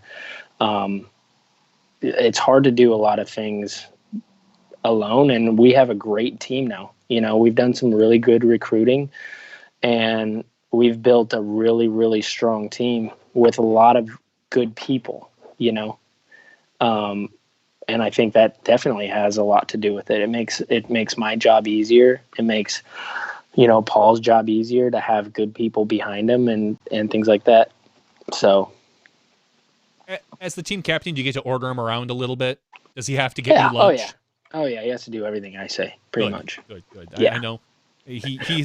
Paul has free reign to pretty much do whatever he wants. He's thrown a few jabs at you about you being his elder and him following and things like that. So I figured I'd let you get into that. No, me and Paul have a mutual respect for each other, and we've had that for a very long time. My first ever PDGA tournament, I played with Macbeth. So we've been in the game from literally the very beginning. When's the next time you're going to get out to Discraft? I mean, Discraft has basically one hub in Michigan. When are you going to get out there to do whatever social media stuff and website stuff, and probably just tour the warehouse and kind of pick your plastic? Yeah, very soon. Very soon. I definitely have multiple trips planned over there. We have a really, really tight schedule right now with the new season coming up, and everybody's working very, very hard. But yeah, I mean, I don't have dates. I don't need to give you guys dates. I don't feel like. No, you don't. We don't need to stalk you. I'm sure we'll see it on your social media. Those are all in the works, and things are getting done and done at a fast rate right now. Okay, that was really a lead-in to my next question, because of course everybody on the board, they want to know, like, what are you going to be bagging? Since you've been last with Discraft, they have like a dozen or 3 dozen or 100 new molds, whether it's in different plastics and things like that. How much have you had a chance to kind of really feel them and play with them? And right now, what is a surefire disc or two that is in your bag? Sure. Like, obviously the Force is going to be a staple in my bag. I'm working with buzzes right now. I'm not sure if I'll definitely have at least one in there. I don't know what kind of mid-range is kind of iffy with me right now. The Mantis is a new disc since, 2007 when I was with the team. There's a lot of new discs, like you said, but the Mantis is definitely going to make it. It's an amazing disc, and I'm really loving that. The banger's going to make it, which is like a putter with like a groove in the that's top. a unique disc that it really, truly, we don't say this about a lot of discs because, as we've always said, manufacturers tend to be able to you can kind of make it a thing, but I always feel there's really two discs that Discraft makes that almost nobody has replicated. It's the Banger and the Comet. Right, and the Comet was going to be my next one that's definitely making it in the bag, and that's kind of almost replacing the Buzz for me. I like the slower speed of it and how I can control it a little more from, the Buzz goes really, really far. And I like my mid-ranges to be a little bit more glidey than that, and so the Comet has really fit in. And I haven't been practicing with them for a long time, but right now I've been feeling more comfortable with the Comet than really any mid-range. I'm with you because I've always said almost every one of my mid-ranges in my bag is a Discraft disc. I've been there forever. Everything from the Zone to the Wasp to the the MRXs and the MRVs that are hanging on my wall. I've always just been a Discraft mids guy. I think they make hands down the best mids in the game, and right now, but it is they are amazing discs, and I love the Comet. It's a great disc with any tailwind. I just love the way it flies. I always have to step up a little bit with a headwind with the Comets, but I'm also not the player you guys are. So you are going to have, I have to ask you, and you probably won't answer, you're going to have a signature disc, at least one probably. Can you tell us what it is? I'm working with them right now on a few things, and I'm not going to release that information now, but we're definitely working on something really good that's going to, fit right in with my bag, and I'm really excited about it. Awesome. You saw the you saw the video that Jomez put out with Paul about him going through all the drivers. I think he made a comment or two about it. For most of us, as I kind of made the joke earlier, people are complaining about throwing uphill, and I just told everyone, it doesn't matter. You're not throwing like him anyway. But you are throwing like him. What was there anything in there that surprised you when he threw it that you looked at it and said, well, maybe I need to take a second look at that? Definitely. Paul has better work ethic than really anybody. And so when he says stuff like that, things are working for one reason or the another, like those should resonate with a lot of people, especially myself. So just all around, I listened to his whole thing, and a lot of it made sense. And I'm doing a lot of the same things, like with the drivers, and just kind of picking through and feeling out what's going to work for me and what's not. But for sure, I took a lot of the advice that he had on there. Okay. I'm looking through our board. Yeah, I already answered the Signature Series disc, Matt or Ryan Pilcher, so I didn't think we were going to get an answer to that one particularly. What is, to you, what's the most exciting part of 2019? What are you looking forward to the most? Just the team, just disc golf in general,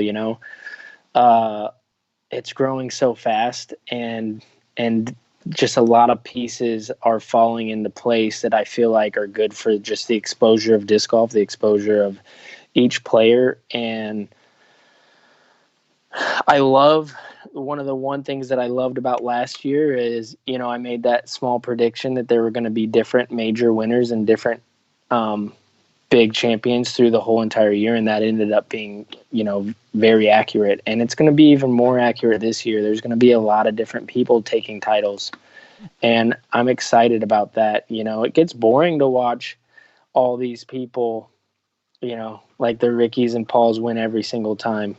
And I'm just excited about the young players in the game. I'm excited about, this whole media thing is a little bit scary for a lot of people, but to me, I see it as growth as well. And and disc golf just moving in a positive direction. So 2019 is, I look to it as a year where, a lot of good things are going to come of it for sure. Yeah, as far as the media goes, like we were talking with Dana, You can't. It's very hard to grow without some pains, and for a Sure. lot of people right now, this is painful. Realizing that your favorite people maybe aren't recording your favorite golfers, and we're going to move beyond that. Everybody always wants to talk about how, what if the sport exploded, and we've always said, if the sport explodes, we're all out of a job in the media, because guess who's not getting a job at NBC? This guy. But I think you're right in that 2019 will be a big growing year. Your plan is to hit, probably kind of follow the tour, so to speak, NT's Pro Tour, a couple A tiers here and there, correct? Yeah. All right. I normally have a fat guy next to me to ask questions, so for me to have to have to bring up things, it's a little bit different here. But as far as your team captain goes, and probably team manager, do you see many more acquisitions or big moves for Discraft before the end of the year? Do they have any? You don't have to tell us what they are, but do you see any like really big secret announcements coming out that are going to shock us? I can't say that, but I know we're working really, really hard to make people happy. Okay. With our team and things like that. To say there's big announcements, our team will grow. That's what I can say. All right. The other, I mean, other than you, it would be enough to announce you and Paul Macbeth coming on to Discraft. Discraft announced a big partnership with Star Wars. Yeah. That is, I sound silly saying this, but are you much of a Star Wars fan? Will you be bagging any of the Star Wars discs in your bag? If they fly good, of course. Okay.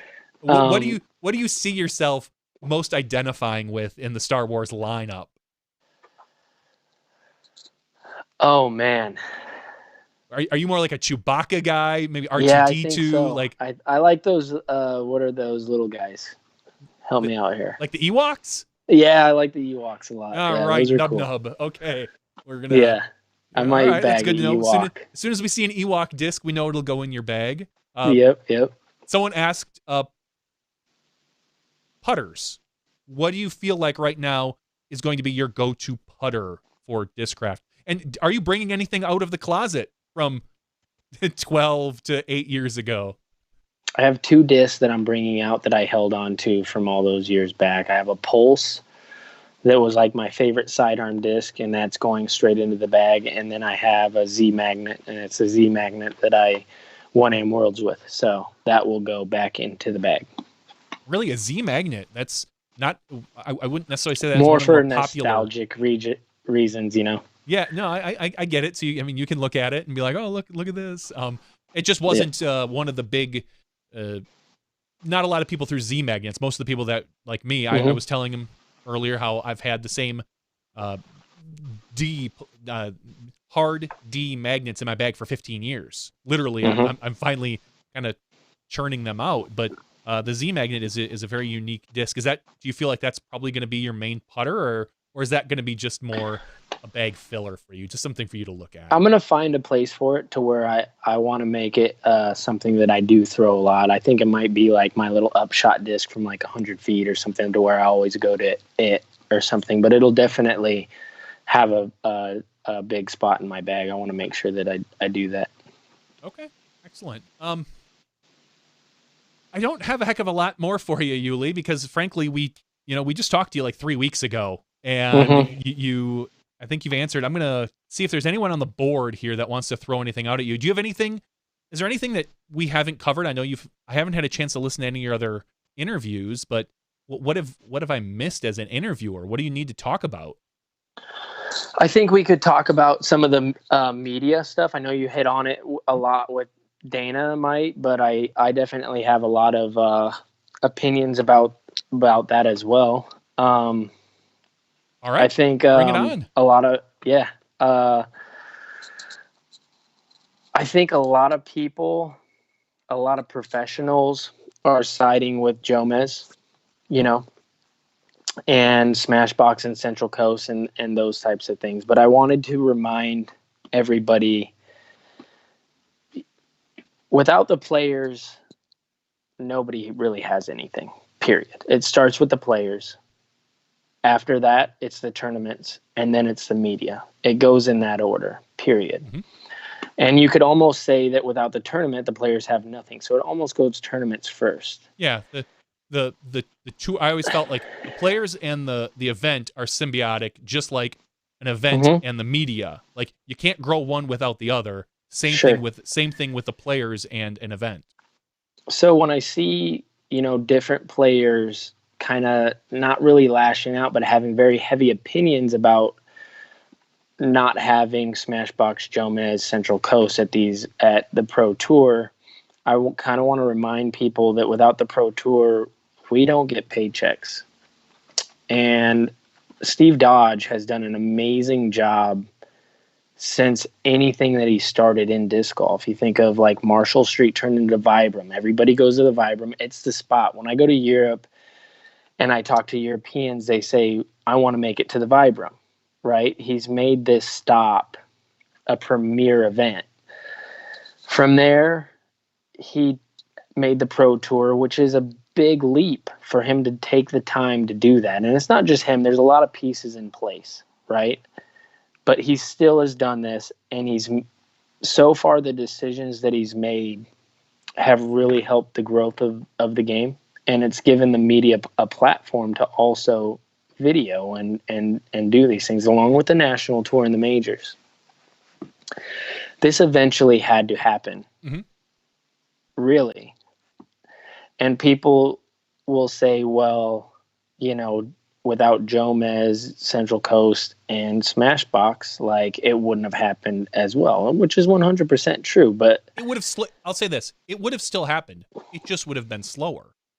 Very slow. Maybe it wasn't 3 years where Dodge had to pull the Band-Aid. It might have been 5 to 6 without your Jomez, CCDG, and Smashbox helping. Again, I'm going to say help prop up the Pro Tour, just like the Pro Tour helped prop us up. It's a very give and take relationship. Absolutely. But I trust Steve. I do. He's made it to where these events, there's a standard set. And that standard ends up at the end of the tournament being a paycheck for all these people. Saying that, like, I'm very sad because I know you guys personally. I know Jomez's crew personally. I know the Central Coast crew personally, and it hurts our feelings to see them, you guys having to go through this, and it's sad. It really is. But at the end of the day, it had to happen, and I think I don't want to say sooner rather than later because, I have a split decision with this whole thing, but I also know that we need these tournaments. Yeah. And unfortunately, Central Coast films a B tier, and Paul Macbeth and Ricky are battling it out at a Pro Tour event. It doesn't matter who's filming that card. People are going to want to watch that. 100% agree. 100% agree. Just be careful, before you bite the hand that feeds you. Yes, I'm with you 100%. I have, obviously there's always trepidations with change. I feel that things could have been done differently a little behind the scenes, but that's like, as you have behind the scenes stuff going on, as obviously does this side of the media. We are in a very unique position, as someone on the chat board had said, how, again, nobody has any sort of love or affiliation for NBC when they're showing ice skating versus if it's on CBS. No one cares.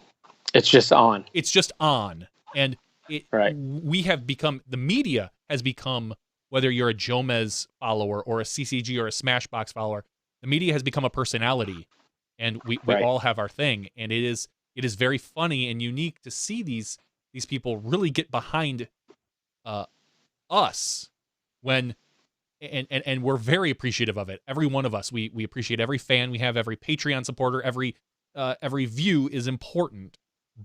But when you extrapolate it to the big picture, it's which is what we all need to get behind, is the big Exactly. picture. Everybody. Yeah, no, I'm very much with you. I'm trying to read what's on the board, and about what's going to happen with the Pro Tour. I think they are covering MPO1, FPO1, MPO2. There is nothing that's probably going to stop a CCDG, Jomez, Smashbox, if we to covering the third card, Sure. the fourth card, the fifth card, because to go back to all the tournaments on the Pro Tour and look at that third card every time. There's solid names on there. Sometimes there is a Macbeth. Sometimes there is an Eagle. Sometimes there is a Ulibarri. Every time, actually, pretty much. Every single time there's a third card, there's going to be a name that people want to watch. Not just one. Like there's going to be 3 out of 4 that people are household names. Mm-hmm. You know, you might get your. I'll bring him up because he was on here. Your Joey Lutz, like who might not be a national name, but is a solid regional player, a 10-12 rated Very player. good. And people are gonna be like, "Who's this guy?"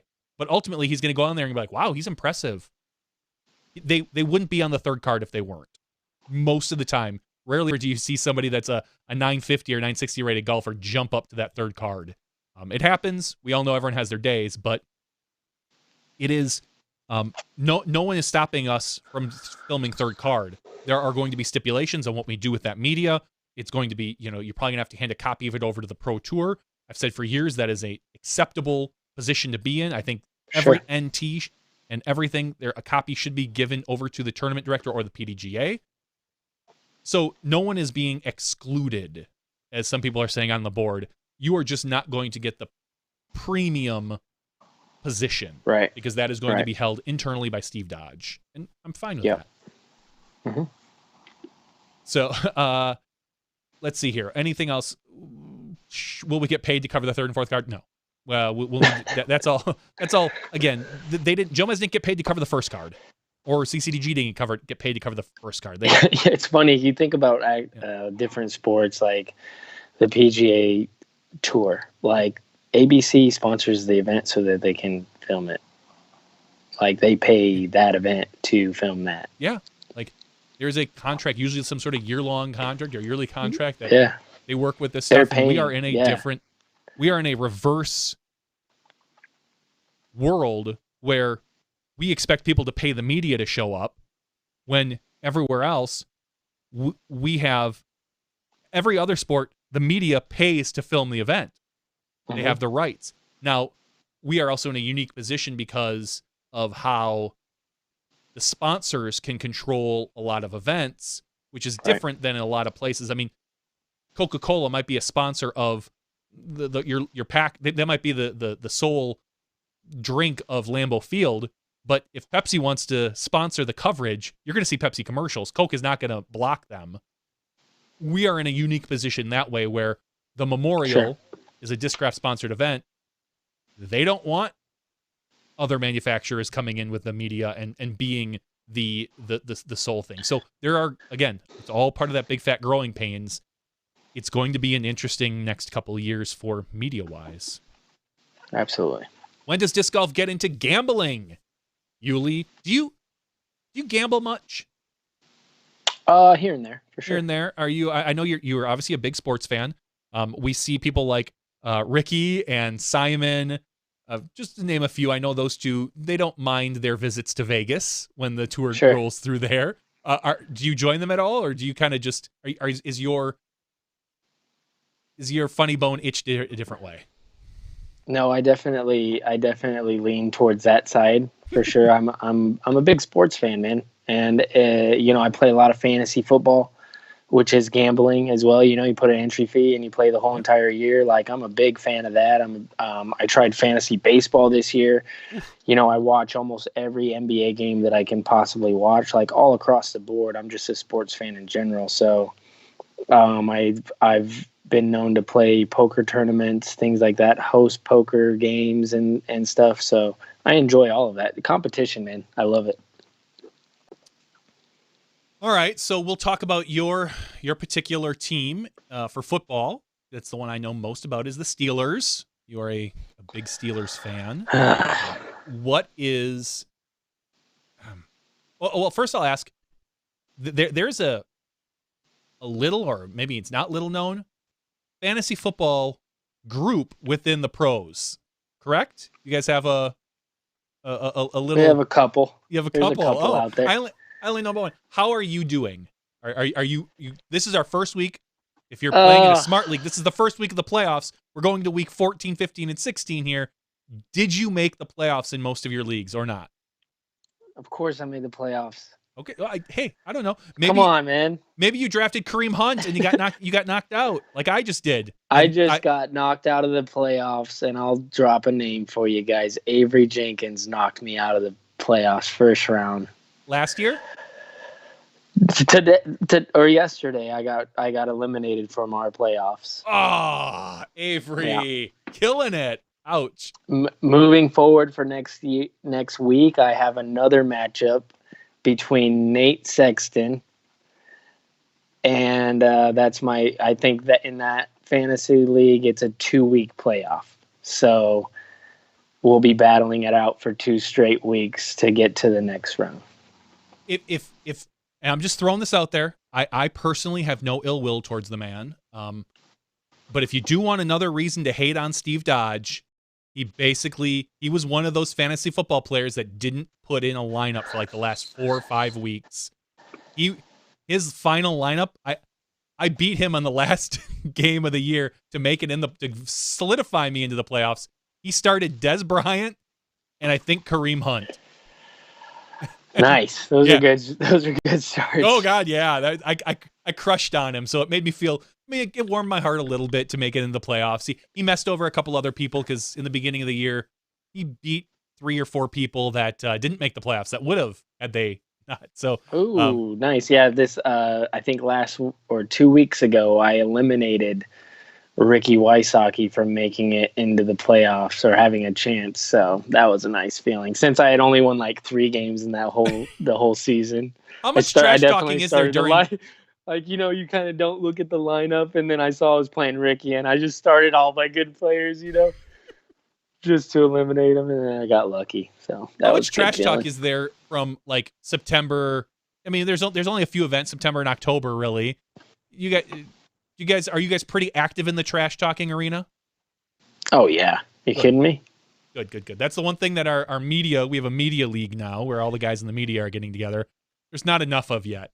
It's only our second year. We need to step it up. I'll say that for sure. But so you're a big Steelers fan. What is what's the prognosis? I mean, we saw James Conner. It looks bad, honestly. Yeah, James Conner with an ankle sprain of some sort. I think, and I saw this at the beginning of the year. I looked at our finish, and we've never particularly finished strong going into the playoffs. We've never been like.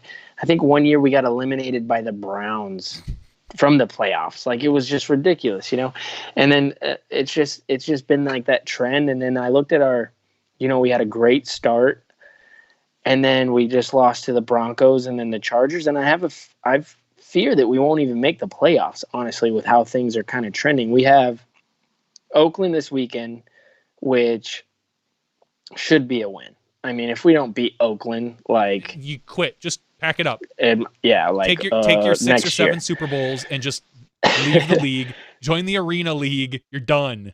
Yeah, and then but to finish, we have to play the Patriots and the Saints. That's not a guarantee, Saints, we're looking at Saints. You can almost count as a loss. Patriots, I think you could take, but those aren't easy wins by any means. And hopefully when we get to the Saints, like they've already, I'm hoping they win out, honestly, so that they wrap up that 1 seed and maybe like don't start a few players. That'd be great. Drew Brees on the bench, because we need that win.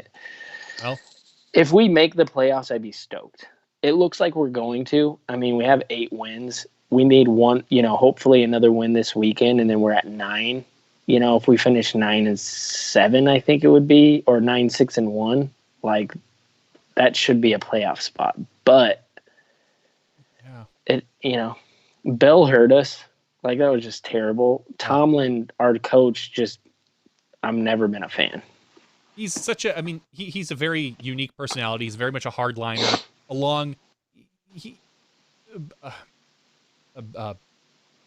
who's the previous coach?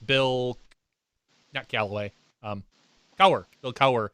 Very similar style as far as hard-nosed type of guy. Yeah. And it is. Yeah, I don't know. That's why I am not sad to see all these week one guys without Connor scrambling, because everybody picked up Connor thinking I'm going to get 2 or 3 weeks out of him until Bell comes back. And then that dude just rode it the entire year, and he played well. So killed it, yeah. Yeah, to see everyone like scrambling when they need him the most, I'm getting a little chuckle out of it. So I had no stock in Bell. I actually didn't have a lot of stock in any of the players this year. I got Brown first round in one of my leagues. I was in 5 leagues, I think, 5 or 6 leagues. Yep. So, but I pretty much try to get like the same type of players so that I don't have like, 1 week I'm going against almost myself and I'm rooting for, I kind of try to stay, but that's tough when you have like a first round pick and then the next one you have a 6th round pick, Yeah. So it's tough to like maintain a good team. But Sexton had Hunt, so I'm liking that a lot. Hopefully, I had Hunt in 3 leagues, 2 of which I backed him up with Ware, 1 of which I didn't, and I was not able to get him. Where's no Hunt? No, he's no Hunt. I like that trade. I love that trade. So yeah, we'll see. We'll see if you think. Well, I mean, let's bring this around to disc golf a little bit. Kareem Hunt has had some off-field, to put it mildly, issues. Could you see an incident, something along, maybe not that because we're not that public, where a sponsor would drop a player? What type of incident? That's a tough question, man, and a rough one. I don't even know if I want to get into that. Yeah, honestly. It is. I mean, you are going to be in a unique position as being your team captain and probably future team manager. We've seen in the past golfers have, we'll say, run-ins with the law or shine, and the PDGA usually takes care of that. But we've also seen things like Bradley Williams has had his issues in the past. Do you feel that the manufacturers need to be more hardlined, or do you think we're kind of that right now we're doing a pretty good job of policing ourselves? I don't think there's really been very many cases where we've had to really worry about it, and I hope that keeps on with it. But of course, like if something happens and something like that needs to happen, for sure we'll have to do something. Mm-hmm. Like punishments have to be given out for certain acts, and that's absolutely. We're in my position. I'm definitely not going to take anything like that with the team. Like I was gonna say, are you prepared or going to be prepared to be able to deal with something? Hopefully you never have to, but if something like that were to come up, being face to face with some of your players. Absolutely, for sure. Okay. But they I feel like people know that if something like that were to ever happen, it's not just me that'll have to do something. Like we're talking, when you bring up Kareem, that's why I said when you bring up Kareem Hunt, this is like a very touchy subject that I don't even like to have. Agreed, and I hope that our sport doesn't have to deal with negative publicity with. If you had negative publicity with Discraft, of course, we're going to come down on you. That's unacceptable. Good. Okay. Excellent. I hope we never have to speak of it again. It's just interesting when you look at other sports and things that they need to deal with that we don't have to yet, or have not to the bigger scale. So, all right. So you're on the West Coast, somewhere in Oregon? I'm in Washington. Washington. Yep. Kind of Seattle area, yeah. Okay. Are you kind of hunkered down there for the off season? Do you plan on going back to Arizona anytime soon, or are you I do actually. I just signed a new lease in Arizona, and I'll be in there by 1st of January. I'll be back in Arizona getting ready for the season. What city in Arizona? Gilbert is. Mm-hmm. Is that near Phoenix? Mesa, kind of Mesa. Like I'm gonna be living really close to Fiesta Lakes. I'll probably be like 10 minutes from Fiesta Lakes, something like that. So Mesa, Gilbert area, it's really quite similar. And that's where you will probably do most of your off-season training, is at maybe Fiesta Lakes, or just kind of the whole Phoenix area in general? Yeah, I mean, I'm going to be, 30 minutes from Vista. I'll be 30 minutes from Fountain. Like, I'm in a really good position, so I'll be getting lots of practice at both, I'm sure. All right. Awesome. I'm looking forward to 2019. I love that we see all these player movements. I love that we see the distribution of players again. Not that they weren't distributed before, but now they're just kind of they're being shuffled like a boggle board. And that we're not consolidating, so to speak, a lot of our players. I think having variety and showing players, because as I was mentioning with Dana, the past 2 weeks, I have seen more interest in Discraft with the signing of you and Macbeth than I have ever seen. And I've always been, I won't say a Discraft fanboy, I've always been a Discraft fan. And I've hung out personally with Mike at the memorial. We've gone out dancing and drinking. It was a fun night, as I'm sure you know. He's a great guy, and I've dealt with him, so I'm always a big fan. But ultimately, I think a lot of people right now are seeing the potential that Discraft has. I think they're getting very interested in a lot of the Discraft discs in plastic, and I think it's an exciting time. Yeah, absolutely. I mean, it's funny that you say that the potential that they have. I mean, they've always just been, they've been right there. They just haven't had at our level that we're seeing, as far as, the top players, the media and things that have just recently come into actually being a big time factor. Yeah. But as a company in general, I mean, Discraft's huge. Yeah, it's a gigantic monsters. Company, not in just like worldwide recognition for ultimate and disc golf and things like that. The reputation that they have is just flawless. And so moving forward, I would expect nothing less than that, than them just bringing, a top-notch product and grabbing a few players to help them along the way. I mean, that just shows how, actually great the company is, to where they see disc golf growing and they see the potential in the players as well. Mm-hmm. I've always heard, and I've agreed with this 100%. If there's one thing Discraft is known for, it's the consistency of their discs, and that goes right along with Nate Doss. I think Nate he's a consistent player. He's had very similar discs, if not the same discs, in his bag for about 100 years. Yeah. And I think that ultimately you can pick up a Discraft disc and you know how it's going to fly. It is from one run to the other. I've always felt that they are very consistent plastic. And have you talked to Nate at all? You're kind of you're not that far from him, relatively speaking, compared to where you normally are. Have you talked to Doss at all about your move?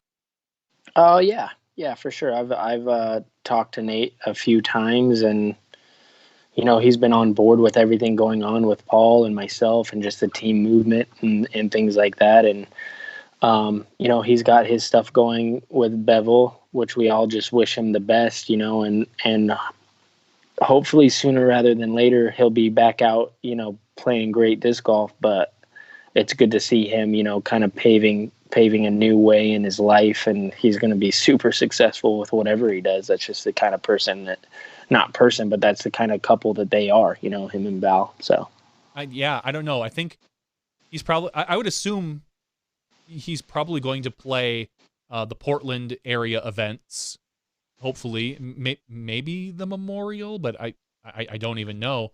It might even be full already, but I think when he comes back, he's probably going to be slacking. He might only be like a 1030 rated player and not his normal 1036 after all that time off.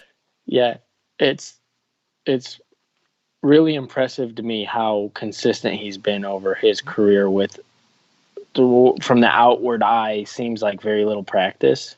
Mm-hmm. But I mean, I've looked up to Nate, my whole career with just the way that he carries himself and how good he is with public speaking, things like that. His speeches are always heartfelt and, carry a lot of weight with them and things like that. So the faster he gets back into the game and in front of the cameras, the better for everybody.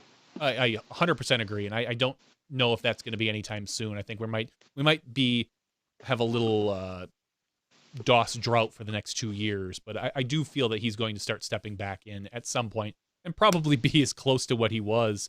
One of my favorite DOS stories, before I really knew him and got to hang out a lot, we were at the memorial and he had to put on a PDGA like clinic, and his job was to talk about like mid-range shots. He had to, and he just walks up and there's all these people. It's one of the first ones they ever ran. I think Jay and Dez did driving, someone else did putting, but Nate's just like, swear to God, this is exactly what he said. He's like, I don't know. I just put this near this. And he walks about 150 feet away and he puts them all within like 3 feet. And he's like, It's just that easy. And I looked at Terry and I go, this dude, I mean, we all knew who he was. He had already had at least one championship. But I'm like, what a yutz. Like, he's not helping anybody. And I've talked to him about it, I think once or twice, and he just chuckles because that was when people were we just started doing these clinics and things, and nobody really knew how to explain. Very few people knew how to explain how to golf to someone. You had your Stokely clinic, and Cam Todd, I think, had a video or something. And you were in some early Discraft videos way back in the day. Are we going to see any more of those?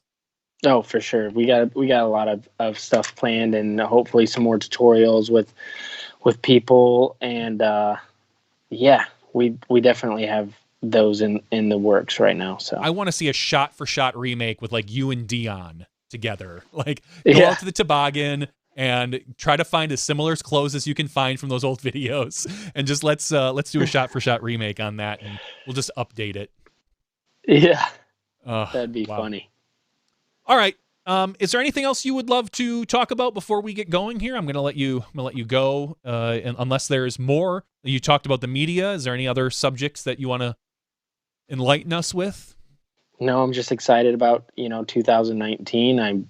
I can't say enough about the support I've had over the last few days since I've had my video released and things like that, and there's been almost no negative feedback, and I just really appreciate how people have gotten behind me, and it just feels really great to have that type of support from the disc golf community. I want to say hi to my mom. I know she's watching. I haven't seen her in a while, but I miss her, and I can't wait to get back to Arizona to see my family. My girlfriend's watching right now with her daughter, so I want to say hi to them. And just thank you to Discraft for giving me the opportunity that they have. It's definitely going to be a great experience moving on in my career. And if somebody wants to support you right now, they realize Paul Ulibarri is my favorite player, where can they go? Go to discraft.com, support Discraft, because they're supporting me, and they're supporting Macbeth and all these big moves in disc golf. So you get behind them, you're directly getting behind us. How's the Uli store going? It's good. It's good. Ulistore.com as well. Get that. Ulistore.com is we're trying to get some more product in there, but I did just update the website with some new Uli hats and things like that. So yeah, that works too. Awesome. Well, I appreciate you joining. We don't need Terry. You do a fine job replacing him. I did miss Terry though. We all miss Terry. The last picture I saw was his picture of his. I know it sounds funny. Pictures of his shoes and his feet on a dock somewhere, I think in New Zealand. So. Oh yeah, I'm not missing him. I do not feel bad. He's not missing us. He's not missing us. He's he asked. He's like, well, do you think maybe we could do it on Monday night or maybe Wednesday? And I'm like, no, we're a Tuesday night podcast. No, He's having the time of his life and an experience he'll never forget. So do not feel sorry for that guy at all. He's He's having fun. Exactly. So, all right, Paul, Thank you, congratulations Johnny. on the move to Discraft. We are looking Thank forward to very, very, very big things from you. I think this is your year. I see a major win for you this year. I truly do. Thank you. I think Thanks, this is man. you've been on that cusp for so long, just right there. I think this is the year you pull down that major. I don't know which one. Do you plan on going over to Europe? Yeah. All right. Yep. All right. I think this is it for you. So congratulations on everything. Thanks, Johnny. We will catch up with you, I'm sure, in a few weeks, maybe for an after show when we talk about some a couple of weeks about how your Steelers are doing or something. You got it. I'll be All right. there. Thanks a lot, Paul. Talk to you soon. Bye. Paul Ulibarri, folks. Class act, 100%. One of my top 3. I have 3 really people I really enjoy interviewing and talking with. Obviously, he is one of them. Simon is one of them, and Doss is one of them. Macbeth is fun to talk with as well. He brings in a ton of viewers, but the other 3, I always feel like we get a little bit more out of. Like we really get that down to earth conversation, and get that with Paul Macbeth once in a while. He likes to slip some things in, but he's very much a company man, and I respect that quite a bit. But Ulibarri, nothing but a class act with that guy. So we do need to have a Barsby. There's a few people I want to get on here at some point. Barsby would be one of them. I mean, he is our world champ. We had him on right after he won Worlds. I will be curious to see what happens over the next couple of months. We've got, it is December 4th. So really, the next big chip to fall is Ricky Wysocki. Now that we've seen Kevin Jones, Ulibarri, Macbeth all sign, those were kind of the big 3 right now. Ricky's the next. So the question is, when are we going to see a Ricky video? When is Ricky going to announce something? We thought it might have been last week, but if I had to guess, I'm going to guess the week before Christmas is when we see something from Ricky. All signs point to Innova for Ricky. So we'll get on that. We'll have him on. I know Terry's usually in a little more communication with some of these guys, kind of reaching out now and again, but we'll have Ricky on once he announces as well. So any FPO moves this off season? I have not heard of any truly. There were rumors about Sarah Hokum and maybe MVP, because people saw her maybe throwing an MVP disc, but that could just be her practicing with some other plastic. Legacy kind of has not an open bag option, but I know they are allowed to throw additional discs, and that might have just been what that is. So maybe we see something from Sarah, maybe we don't. I honestly have no year. Jeff Hawkins is telling me Ricky said after the first of the year, so he's going to respect his contract up until the last minute, and then hopefully we'll talk about it. Maybe we'll see. I think we've got a podcast on the 1st. So maybe we can get Ricky on here to talk about that. Jeremy Beam says there was an Innova teaser. Everybody's releasing these teaser videos now. McPros are out of stock. Stay tuned to see what's next. Let's just pretend. Let's extrapolate and say Ricky is signed by Innova. What are his discs called? Are those Prosakis? Saki Bomb, Pro Bombs. I don't know. I don't want anything bomb related because people frown upon that when you go into airplanes. So a Raptor putter. I don't know. Yes, teasers are great marketing tools. They do build a lot of things. And I'll say this, what I didn't mention was the Jomez YouTube premiere pulled in over 4,000 concurrent viewers. That is phenomenal. They have a very large YouTube following, so when they go live, it alerts a lot of people. So you saw a very large percentage of 4,000, 1/20th, about 1/18th or 1/19th of their subscribers on that video. That's a feat in of itself, hands down. I give nothing but props to Jomez for that. I've been a little critical of a couple of their teaser videos with Macbeth. I felt they were rushed and not necessarily of the highest quality, but the building the bag, I thought was very well done, and I've got nothing but respect for the crowd that they can pull in. So it is very good for a 16-minute video. That was 4,000 on YouTube. And YouTube Premiere is unique in the way it works, is that you take a video you've already recorded, upload it, and then it just kind of opens it up at a specific time like it's live, like we're watching right now. So people can interact and chat. Terry and I have talked about ways to integrate that into Smashbox. I don't know if we will or not. I mean, we've been talking about that since they announced it 2 months ago, but we haven't had any videos to do it for. And Jomez found a perfect use for it, and I give them nothing but respect. So,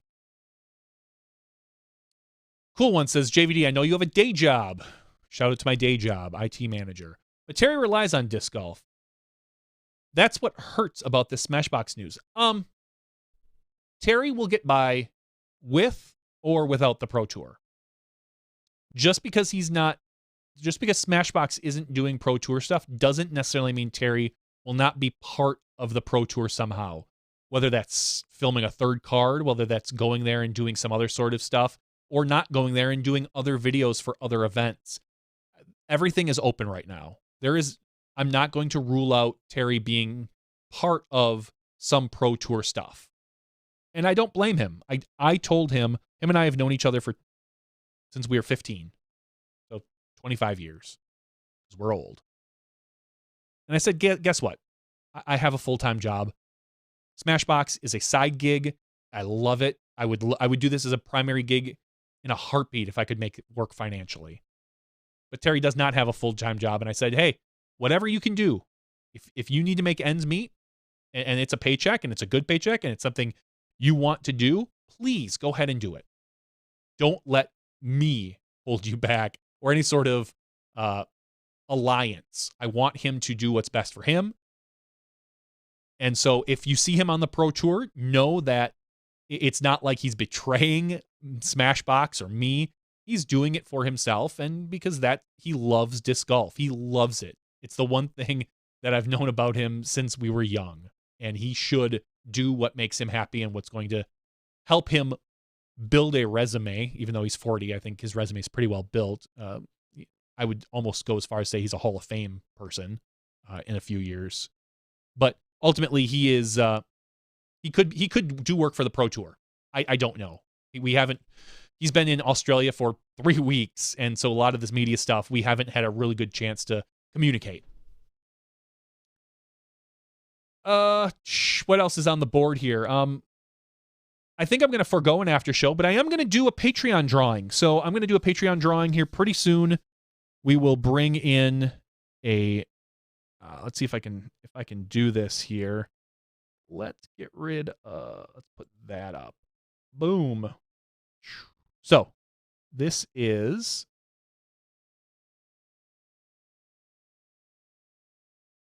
You guys can't see that over there.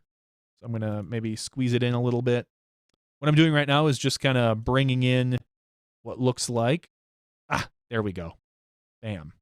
Okay, so what this is our Patreon support. So I think I'm going to do a Patreon drawing. I will say, this whole Pro Tour thing, I really appreciate all the people that have supported all the media crews on Patreon. I know we've each seen a little bump in our Patreon support, and it means the world to us. So, thank you.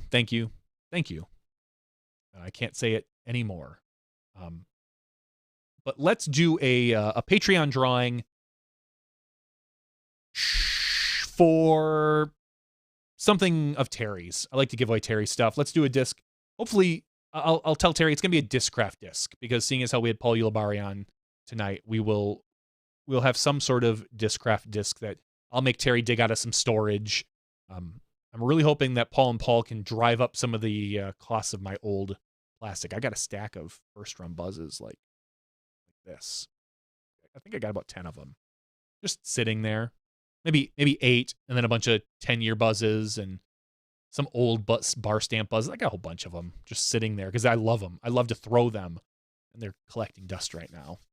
So we currently have 200 Patreon supporters. So I'm going to go here and we'll scroll over and put this to 200.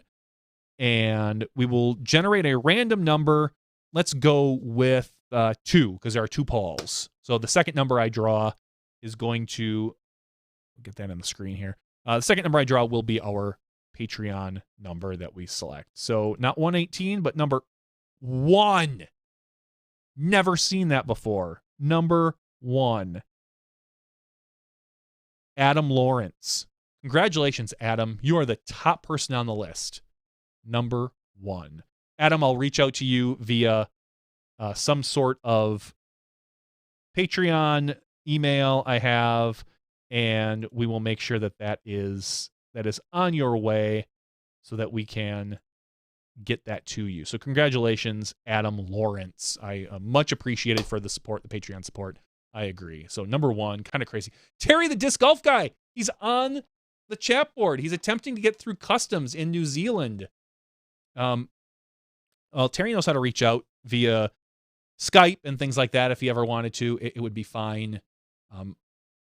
I don't know. Dion, do you want to join me? Dion, do you want to join me for an after show? Can't really talk or watch or even worse. Listen, Terry, you can't see what's going on just outside the cameras, but let me tell you, I got 2 things for you. Dion says yes. So, all right, Dion, I'm going to send you. Well, actually, you've got our Skype. So here's what I'll do. I'll technically end the show, and we'll go into some after show where we'll talk with Dion the Whip Arlyn and Terry. It's as almost as good as that box has ever looked. Let me just tell you. We had Dana in that box, and we had Ulibarri in that box. For those of you that are audio listeners, there's just a big SmashBoxx logo where Terry normally is. I just felt like I had to fill it with something. So, Dion, I think I can get you into some Skype action. I'll end the show real quick here. We'll come back for an after show where we will talk with Dion Arlyn and kind of find out what his thing is. I mean, he's been a Discraft sponsored player for a long time, and I would love to know his take on some of the new things. He's gonna have a new team captain, boss, manager guy. So it is a sexy snowflake, just like me. I'm a liberal, sexy snowflake. JVD is moving Terry's position in-house. Yeah, definitely. So it's unfortunate. So, all right. Thanks to everybody who joined the show. Thanks to Dana Mitvicci, who sat and chatted for the first hour and 10 minutes. Thanks to Paul Ulibarri. Thanks to Disc Golf Nerd. I'm going to thank you because Terry always forgets, for the wonderful review. If you guys are interested in checking out his reviews, please go to Disc Golf Nerd on YouTube and take a look. The guy knows his plastic. He knows what's going on, and he does some phenomenal reviews. So for all those people I just mentioned, including myself, but not for Terry Miller this week, this was episode 224 of the SmashBoxxTV podcast. We will catch you in a few minutes when you step inside the Smashbox. Thank you to our $2 and above patrons. Your name is listed below in the credits. If you are interested in being listed as a producer in the SmashBoxxTV credits and supporting this and other fine podcasts, please visit patreon.com/SmashBoxxTV.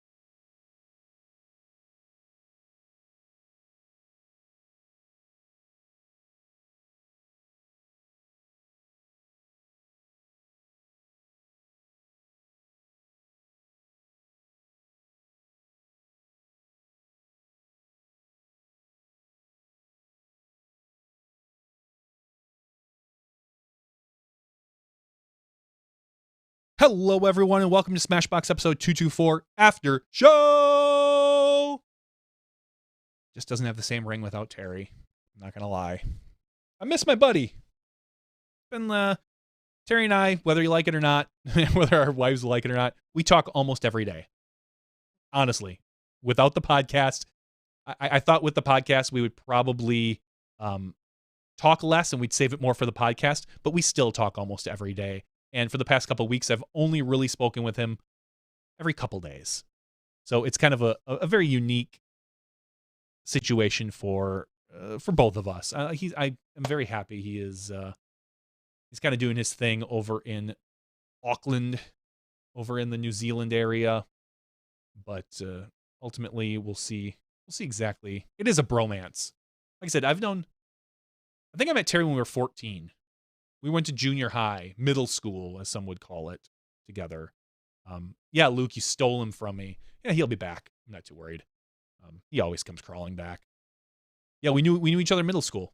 And then we went to separate high schools. And then our high schools split and combined into a different high school where we went together. And we worked at the same Best Buy in high school together, where he was in the car audio department. And I think maybe audio. I was customer service / video.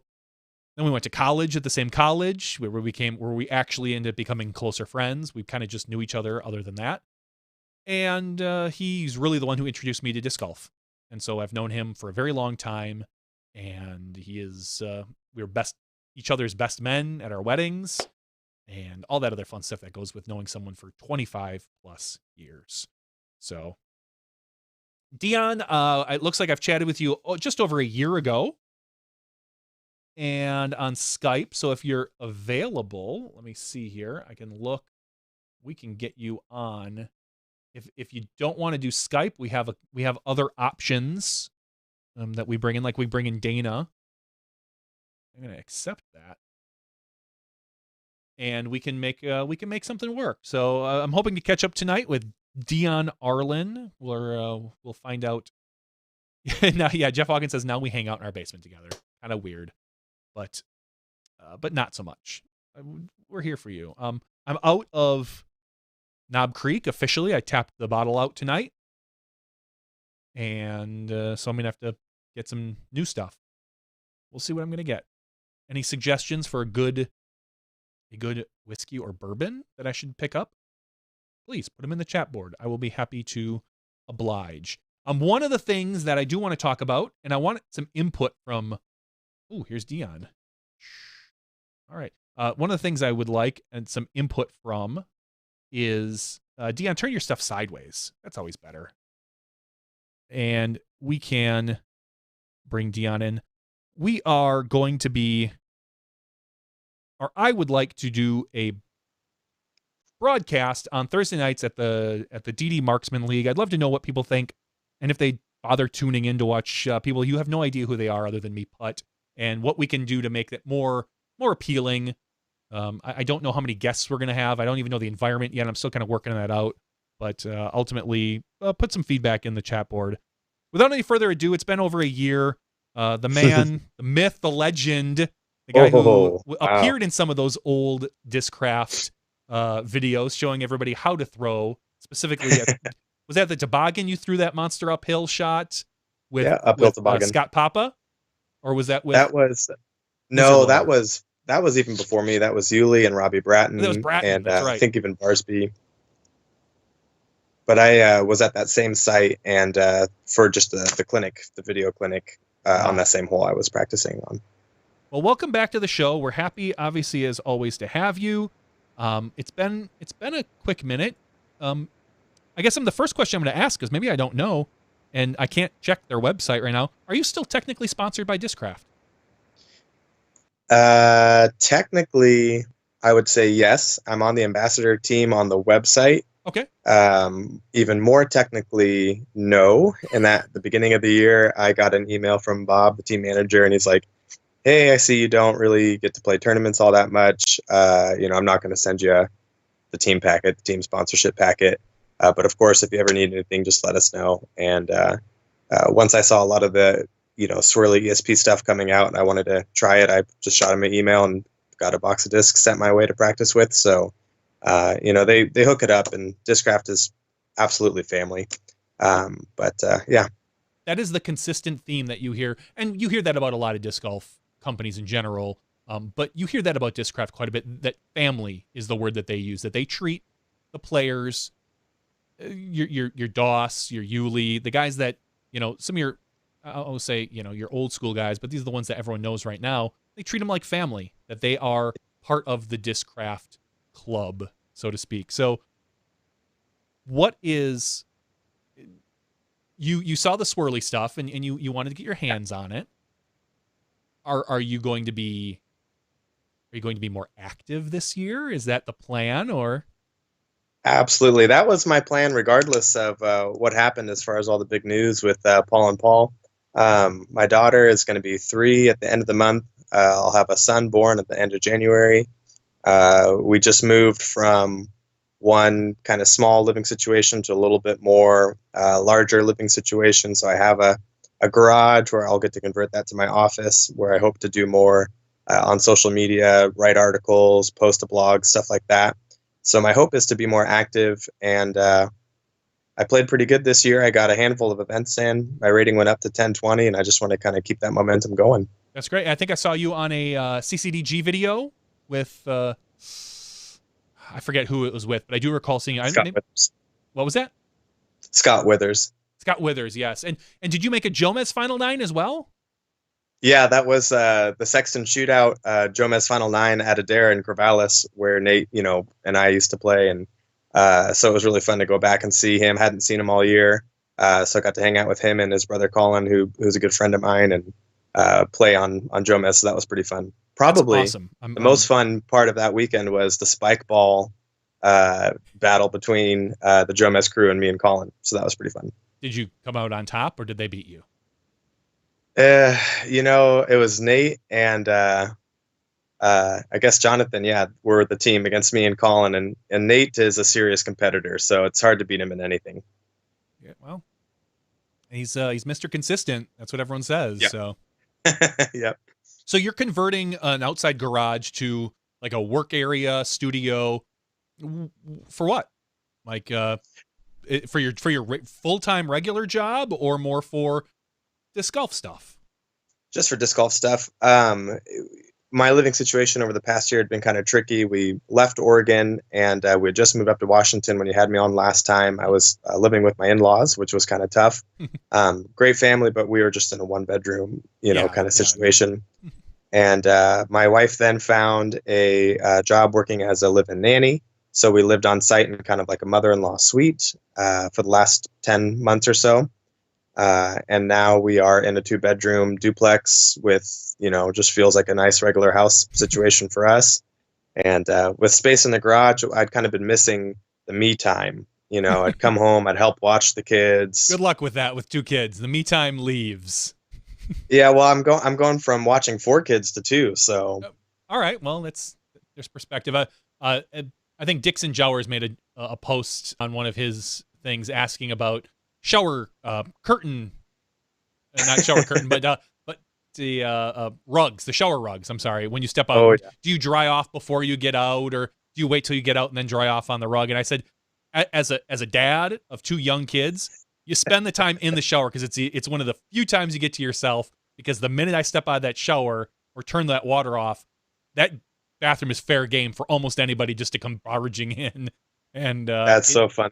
It's interesting with an 9-year-old now, that wow. He is just the past year or so becoming way more aware of his body and much more privacy oriented. Like he actually closes doors now instead of just walking out looking for clean clothes. Like, hey, I'm totally naked. Where do I go to get my clean underwear? And you're just like, come on, kid, a little privacy. He gets that now. So your kid, your daughter, right? Your daughter's the older one. She is 3? Yep. No, 2? She'll be 3 at the end of December. She'll be 3 at the end of December, and you're about to have another one. So congratulations on that. Thank you. Appreciate that. So what's your plan for the garage? If it's disc golf related, you said do you have things lined up specifically, or is it kind of just an all-encompassing, I'm going to look, I want to interject my perspective?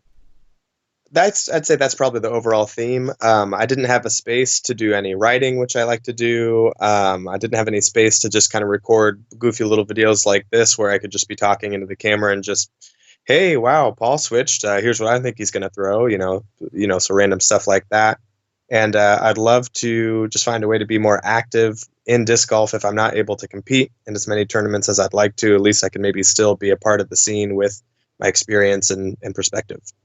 Yeah, you have you are one of, I almost don't want to say this out loud. You're one of those people that Terry and I have always talked about. We're like, Dion is one of those guys, like, we would love to have him on the team somehow and this and that, and we want to get him before somebody else steals him and things like that. But I don't blame you. I think you are a very, you're one of the, I don't want to say one of the few, but you're a very well-spoken guy. You're very smart. You've been around the game long enough to know the ins and outs and what's going on. And the only thing I think you're short of right now is a lot of the player-to-player interaction, because you're not on tour. Sure. Like, and that's Totally. what I rely on Terry for, because he's gone to all these things.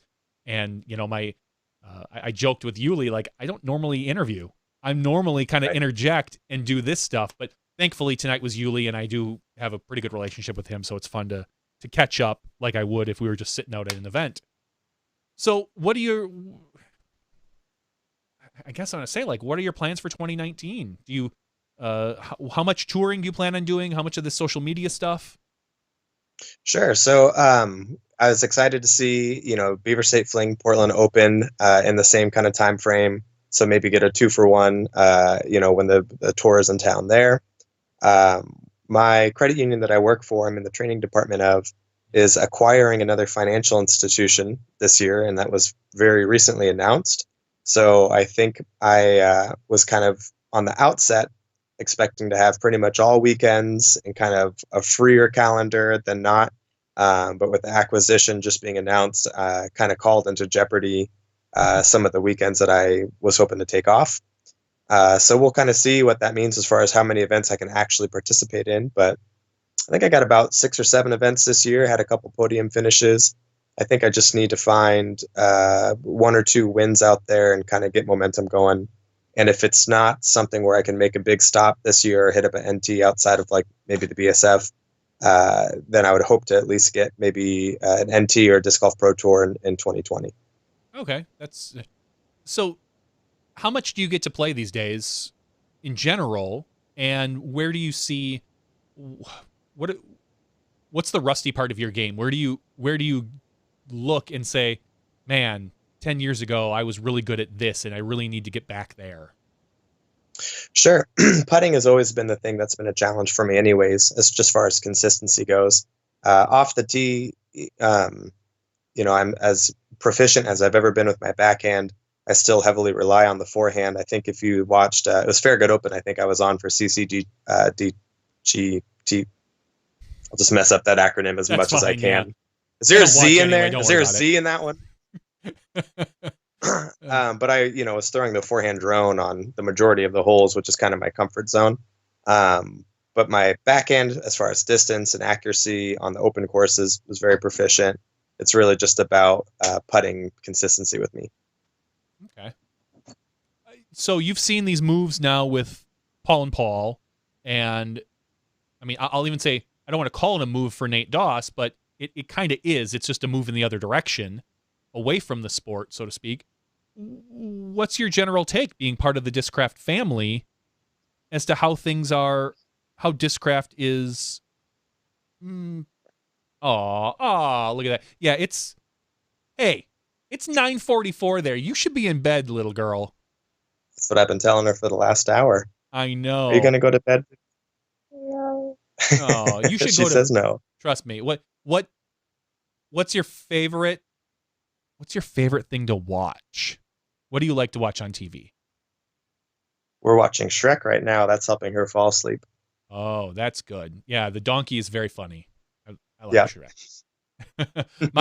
my children, well, my daughter who just turned 7, 2 days ago, she still loves Sesame Street and now they're getting into Muppets. They love the Muppets, Kermit, Miss Piggy and stuff. So it's fun going through a lot of that stuff that I went through as a kid that I can relate to, because I can't relate to Elmo. I never did the Elmo as a kid, but I did Kermit and Miss Piggy and Fozzie. I know those guys, so it's getting to be more fun. But so, what is your take on the whole Discraft?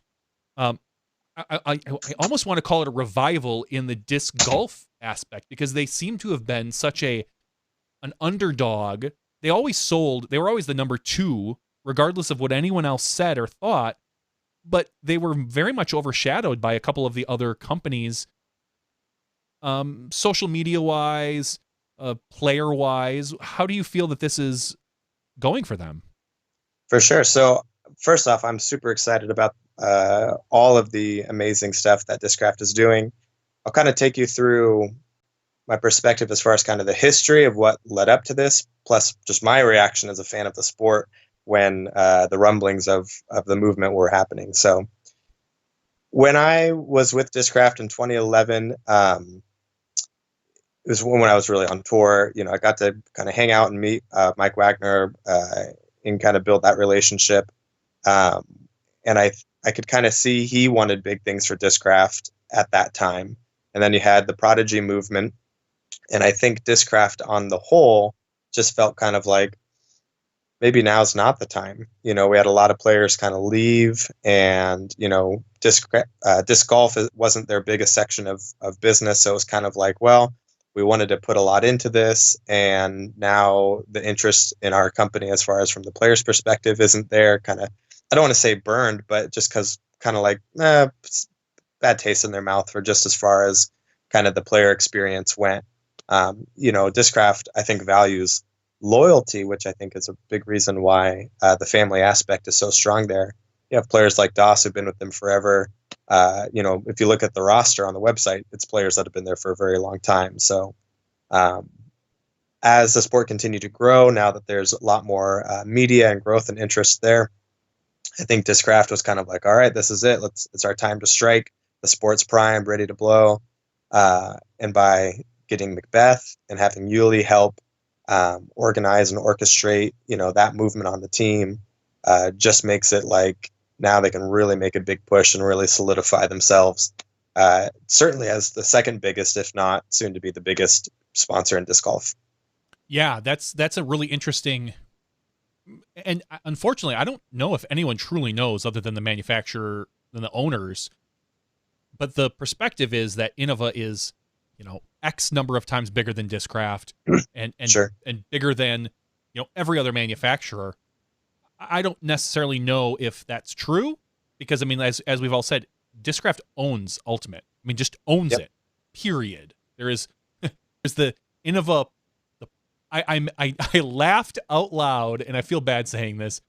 I went to a Boy Scout retreat, and someone brought an Ultimate disc, like a Frisbee, to throw around, and they threw it to me, and it was an Innova Pulsar. And I was like, I didn't even look the first time I threw it, and I was like, whoa, where did you get a Pulsar? Like, how is this not a Discraft disc? It was such a shock, because I've only ever thrown the Discraft discs, and the Ultra Stars, and it was like the Pulsar was in my hand, and I'm not an Ultimate person, so I didn't notice it right away when I threw it, until I threw it like once and I looked at it. I was like, ooh, it felt like I found something that no one else had ever seen. But Innova has this perception that they're so big, they have so many players on their team, and this and that, and I wonder how true that is. But you can clearly see that Discraft is making a move. They're trying to draw in the younger players, the younger people. Sure. That you have your they've always been a team that welcomes the younger player. They were on Austin Turner when he was doing Am Worlds, and they were always known to have a lot. Uli when he was, the Am World champ, and yourself when you guys were younger. They always had that young team, and I kind of feel like that went away over the last 10 years. Like, the team seemed to age, but Discraft didn't ever seem to pick up any notable new players. They always had people on their lineup, and they've had now Michael Joe forever, and Austin Turner now, is coming up. But it is you just, and now with their new underground team, they have a whole team of players that are just meant to spread the Discraft gospel, so to speak. Yeah. So definitely, I think, and that's a reflection of kind of the vision that I think Mike has, as well as just kind of the general disc golf or Discraft, team. They just I think they enjoy and pride themselves on connecting with players who genuinely enjoy and love the sport. And I think that, Discraft could be criticized for maybe its lack of media or its lack of marketing in the disc golf world. But I think that's because they do a lot just interacting with the players in real time. When I was more active in running of tournaments and competing in tournaments, I always had a line to Discraft to say, hey, I've got this going on this next weekend. What can we do? And they were always there responding and ready to help and ready to chip in. So, I don't think there was as much emphasis on kind of the public image for Discraft. I don't think that they necessarily valued that in the same way that like a DD, you can obviously tell values that, and that was kind of their strategy, their diversification to make themselves a brand that was noticeable. Discraft, I just think, had the solid foundation of being such a popular disc company in the world anyways, and just really enjoyed connecting with players and making their experience kind of the priority for their disc golf world. Yeah, it's really interesting to see the different manufacturers, how they all go about growing their brand. I mean, like you said, DD has been very forward-thinking with their social media, and we have a really good relationship with them, and they are very much they pump out videos, whether it's jokingly funny videos, their podcasts, things like that no other manufacturer is doing. You see MVP, which really was a grassroots company. Sure. I was talking with MVP Steve on one of the discussion boards, and I said, when Terry first started carrying MVP, I laughed at it. I was like, what is this goofy gyro thing? Like this overmold. And Terry turned to me, he's like, these things sell like hotcakes. It's ridiculous. That's true. And they really grew from a very small amateur type thing, and they've built from the ground up. And Innova has always just been the behemoth, the choice of champions. And you've got your Climo and Macbeth. And so it was just that manufacturer. Discraft has always, I felt like they kind of, I don't want to say missed the boat, but maybe on the social media side. Like they had that position where very early on, they were doing some really great videos for beginners. I mean, the Scott Papa stuff, as I think, and Lizard, I always call him Lizard Lawyer because that's how I know him, Lizard Lawyer. And I know some people are going to be like, who? But it's just, you have to know him. And they were very, the Scott Stokely DVDs, that was all Discraft, and they were very early in that, but I feel like they've really fell off over the last, 8-9 years, and it was filled in by other manufacturers. So I'm really excited to see them get back in the game, so to speak, of social media. And they've always been, I'll say this 100 times, there are two companies that really trusted us as Smashbox right away. And the first one was Legacy. The second one was Discraft. And Discraft was right there with spinners on the green and the memorial, and said, hey guys, no, we trust what you guys can do, and we can never thank them enough for having the faith in us to help us get started on some of the real bigger events. Legacy really helped us out when we first rented our first equipment and got everything under control. And then Discraft set it up and said, hey, here's the memorial. Before it was a pro tour event, it was a national tour, and they let us in. And I've made the joke, I've hung out with Mike Wagner. I've partied with him. He's fun. And the guys from DGA as well, Scott Kesey, I know they have a real close relationship. Kesey is a good friend of ours. They've all been really great with Smashbox, but I feel like they really need to get on the I'll say the modern times and really have be much more in the forefront for players. And I think they're on their way. Yeah, I would be shocked if we didn't see a huge influx of marketing and campaigns and social media and videos from Discraft. Kind of feels like it's all tied together, getting both Pauls, but getting Macbeth as the #1 player in the world.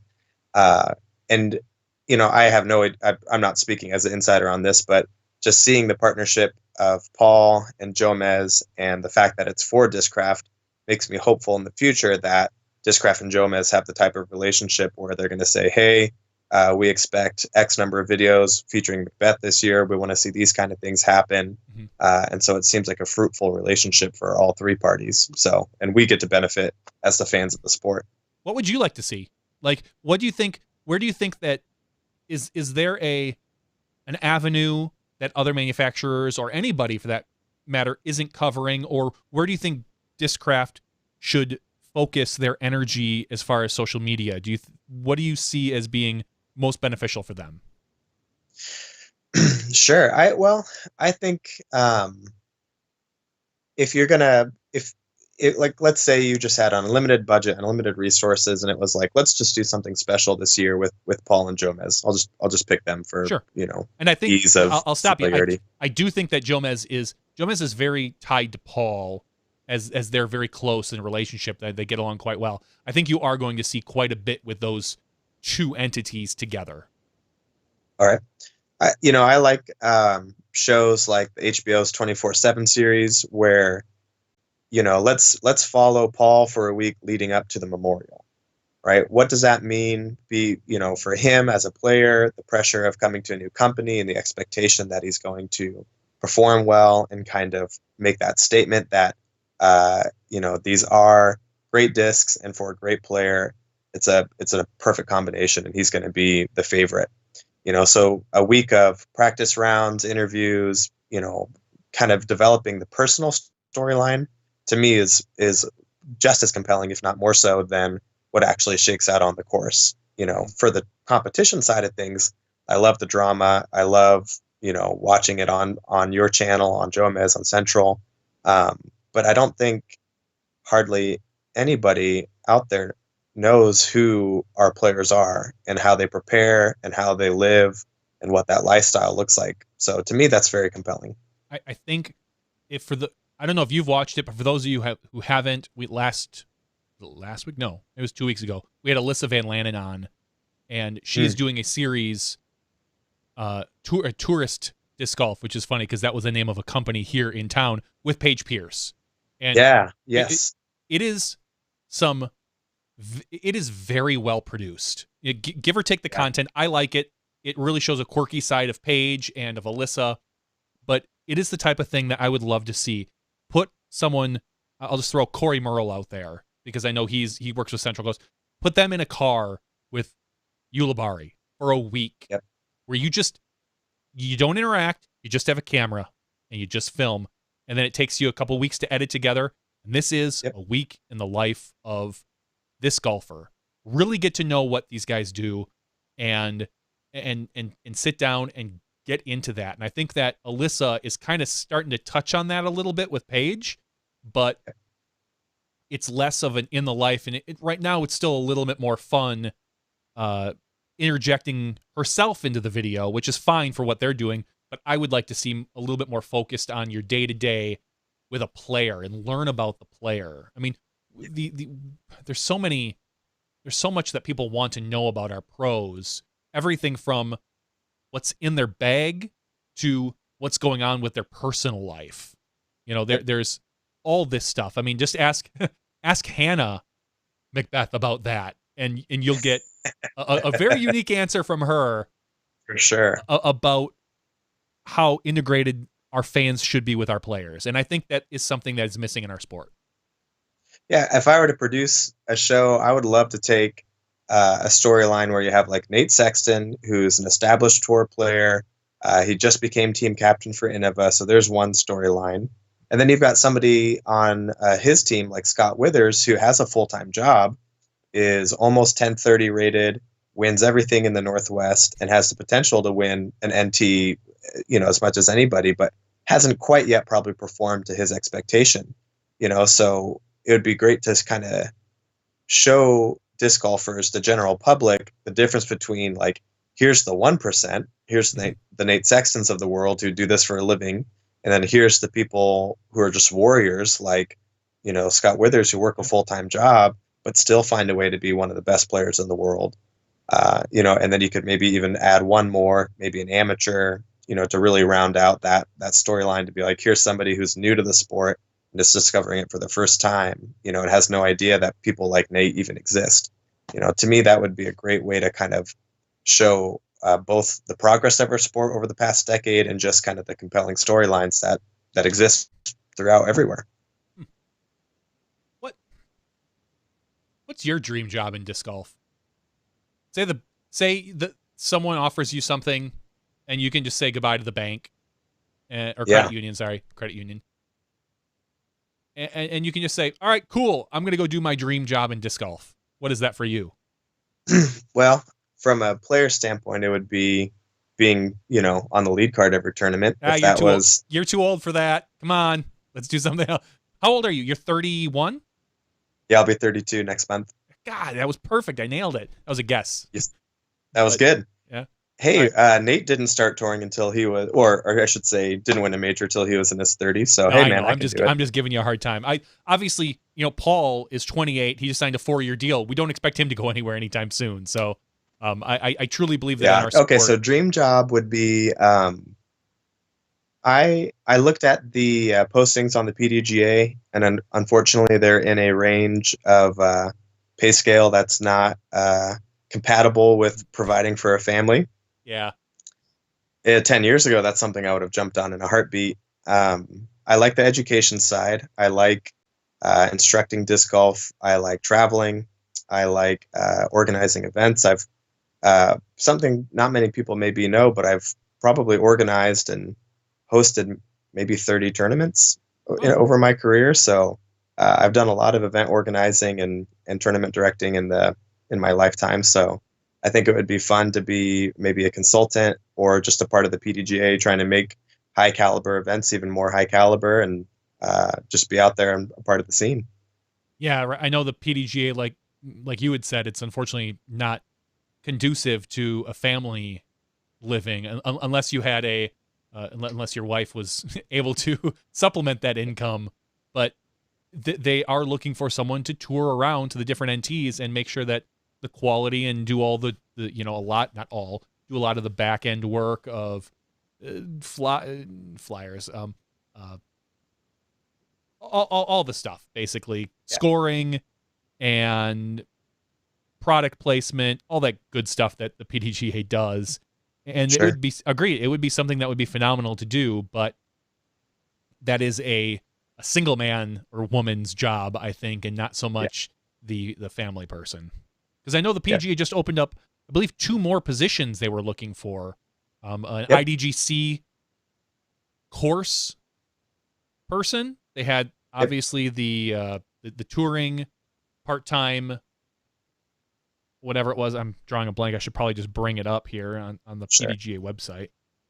Yeah, the events, I want to say not coordinator, but rep or tech, basically. Yeah. And then the education junior programs position as well. Yes, there you go. The juniors. Yes, the youth and educator coordinator. You're right. That was 4 days ago they posted that. And the IDGC assistant is what they call it as well. So, and then the events assistant contractor. But right. I would love to see, and this goes along fairy tale land, I would love to see a time when we have the resources that ultimately those positions are full-time positions. Those are 50 or 40 to 60 or $70,000 a year jobs where you travel around for the PDGA to their major events. And it would be really awesome to have a true salesman, so to speak, get more sponsorship, a sponsor coordinator, so you can talk to bigger companies and you have more pull with your, we'll just throw, when Bevel gets big, when you can go to Bevel and say, hey, we want $50,000 for the tournaments that we have and things like that. I really look forward, and hopefully I will live long enough to see that position for the PDGA. Yeah, definitely. It's funny that you mentioned that, because it does certainly feel like when I first started playing, Dave Felberg, Avery Jenkins lived in Oregon and played a lot of events, kind of looking up to them. And when I eventually turned pro, against them, and I can remember Avery, so this would have been like 2006, 7, 8, kind of in that time frame. Excuse me. Sorry. Remarking that, he had been told basically his whole life, and had felt basically his whole life, that disc golf was on the cusp. It's always been on the cusp. Blow up, dude. It's about to make it big time. And so I think when you're in it long enough, as he has, and, up until the last few years I had, it was kind of like, it's never going to make it. You start to become jaded, but you do. With the kind of push in social media and YouTube and coverage that we have now, and the media that's grown organically, it almost kind of feels like we've made it. Like, I would settle for this if this is all we got in our lifetime, because that's more than I ever expected. But it definitely makes the reality of it being on ESPN and kind of the big dreams that everybody had seem that much more tangible, or I should say the dream that much more of a reality. Yeah, it feels you nailed it when it feels like we've always been on the cusp. I always made the joke, or not the joke, but the thought of when I was in college, just kind of starting out getting into touring a little bit as an amateur, I always thought, okay. And granted, when I was doing that, the master's age was 35, not 40, like it used to be. I always said, by the time I'm a master, I would love it if I could do this for a living, like a master's tour. I knew at that point I was never going to be a top player. I was never going to beat Climo. I knew that back then. But I thought, there's a master's tour, and if I could get good enough and tour around, and that would have been 6 years ago. Wow. And that is clearly we're not there. I'm sure your Barry Schultz, your Ken Climo. I mean, Climo and Stokely, I think got their money's worth out of it, but almost any other player didn't. You know, right? Your Lissamans, your Martins, those guys were all probably told, just, you know, come on, we're almost there. We're gonna blow up any minute now. And you're right. We kind of feel like with the expansion of the media that we're on the cusp. We're going to blow up. And Steve Dodge and his phenomenal tour, if there could be money in that, you know, he could sell that off to any sort of particular station. Or sure. I am under the impression that we'll never be on TV. That TV is in general kind of a thing of the past. You know, we're not going to be on ESPN or NBC, but we can support ourselves with a custom disc golf channel where people subscribe to it or something along those lines. So, sure. Yeah, well, to offer some perspective, I think if you look at 2011 is when I went on tour, and I played 90 days, and I probably got about 20 events in, and I did well. You know, I won like the Idlewild tournament, placed 5th at an NT, had a couple of handful of kind of top 10 finishes at what the bigger events would have been for that year. And I think my cash total for that year was like $7,000. You know, if you look at the PDGA and sort by money now, the top 20 players are all 20 plus grand. Yeah. Right. So there's obviously way more money and way more opportunity to be successful being a top 10, being a top 20 player than there was even less than a decade ago. I think there's more opportunity. I think because there's more events, there's more bigger events. I don't think the money is that much better.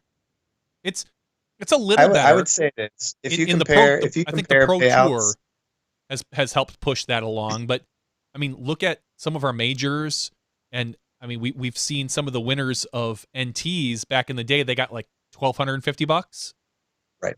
And now they're pulling in $2,500, maybe if they're lucky, $5,000 for an NT event. Like, I guess the money is it's getting better, but it is easier now to be a touring pro than it was 10, 12, 15 years ago. Well, easier than it was 4 years ago.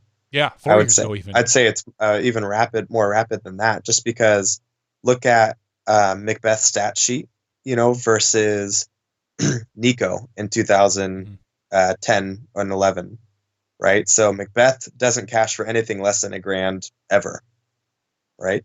Nico had a similar level of success when he was kind of battling Feldberg for tour dominance, and he maybe cashed for $1,000 3 times in a season. So I just think that there's much more money for that top, you know, 10-ish slots for touring folks. Which is funny because we don't have a lot of additional outside sponsors.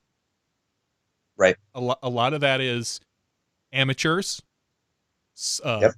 Basically paying for pros by signing up for some of the amateur events, and manufacturers putting more money in.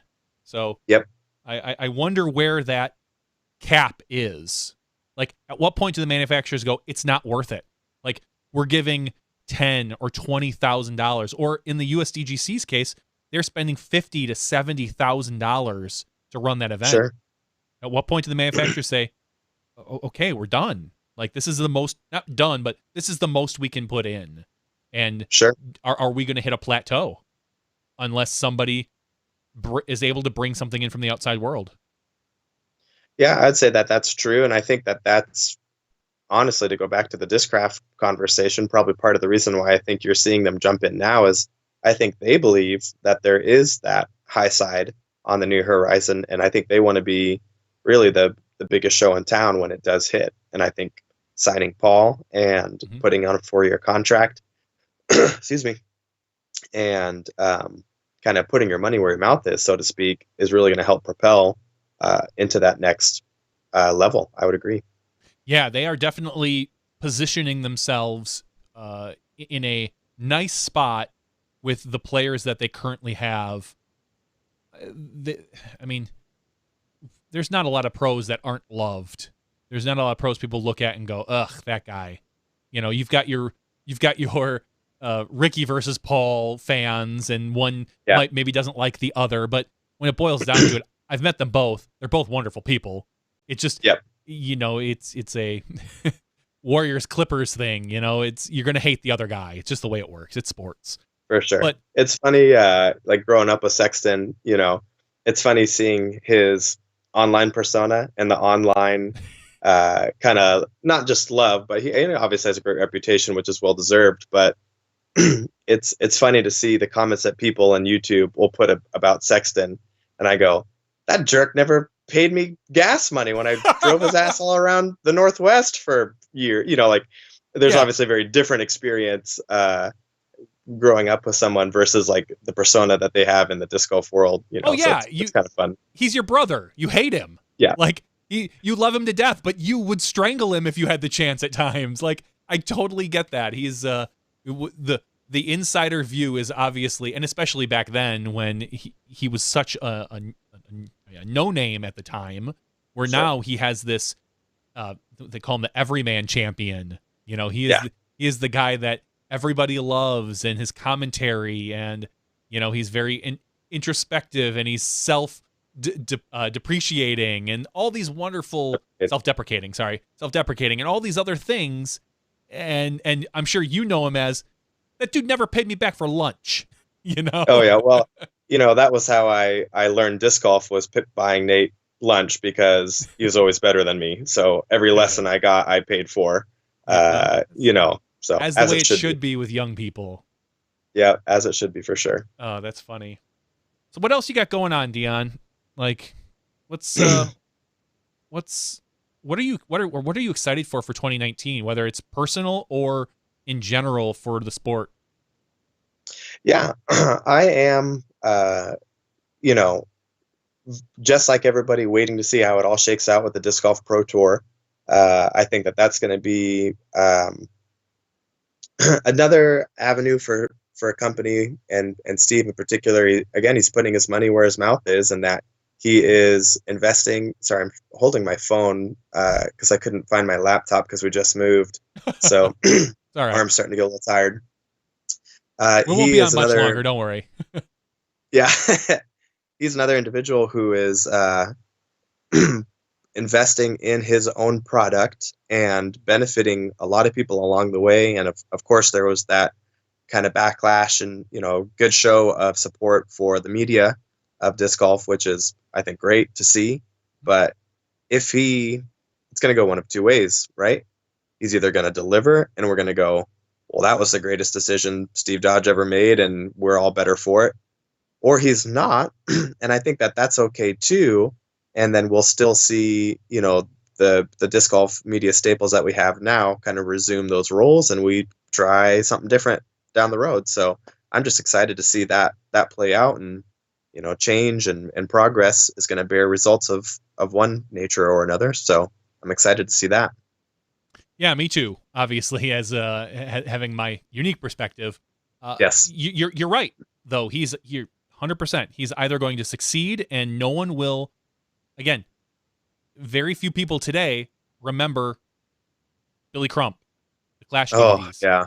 Like, and that was at the time, like, we look forward, or Disc Life. You know, the DVD series that Terry has on his thing. There's like 50 DVDs or something of all these events, and no one remembers it. So he's either going to succeed and people won't remember the time when Smashbox and Jomez and CCDG covered the Pro Tour, and maybe we go on and do our own thing, or he's going to not be able to keep up with expectations. I'll put it the nice way. And he's going to come back and say, hey, guys, I made a mistake. Can you help me out? Right. And ultimately, either way, hopefully, is successful for everybody, because either we come back to the Pro Tour and we maintain and learn and do our thing, or we can expand and give everybody more coverage. Yep. That's ultimately, I'm hoping this is a win-win situation. The worst case scenario is something happens with the Pro Tour. Steve Dodge has invested too much money and he has to fold the tour for some reason. But I don't see that happening. Steve is I know Steve. He's a very smart guy. He's just not good at fantasy football. And he's but ultimately he's a very smart guy, and he will make sure that whatever happens, and he knows he admits his mistakes and he knows what to do. Right. So I'm excited. Yeah. I would say I'm excited for that. And then obviously Paul Macbeth and Team Discraft, I'm very personally excited for that. A few weeks prior to it being announced,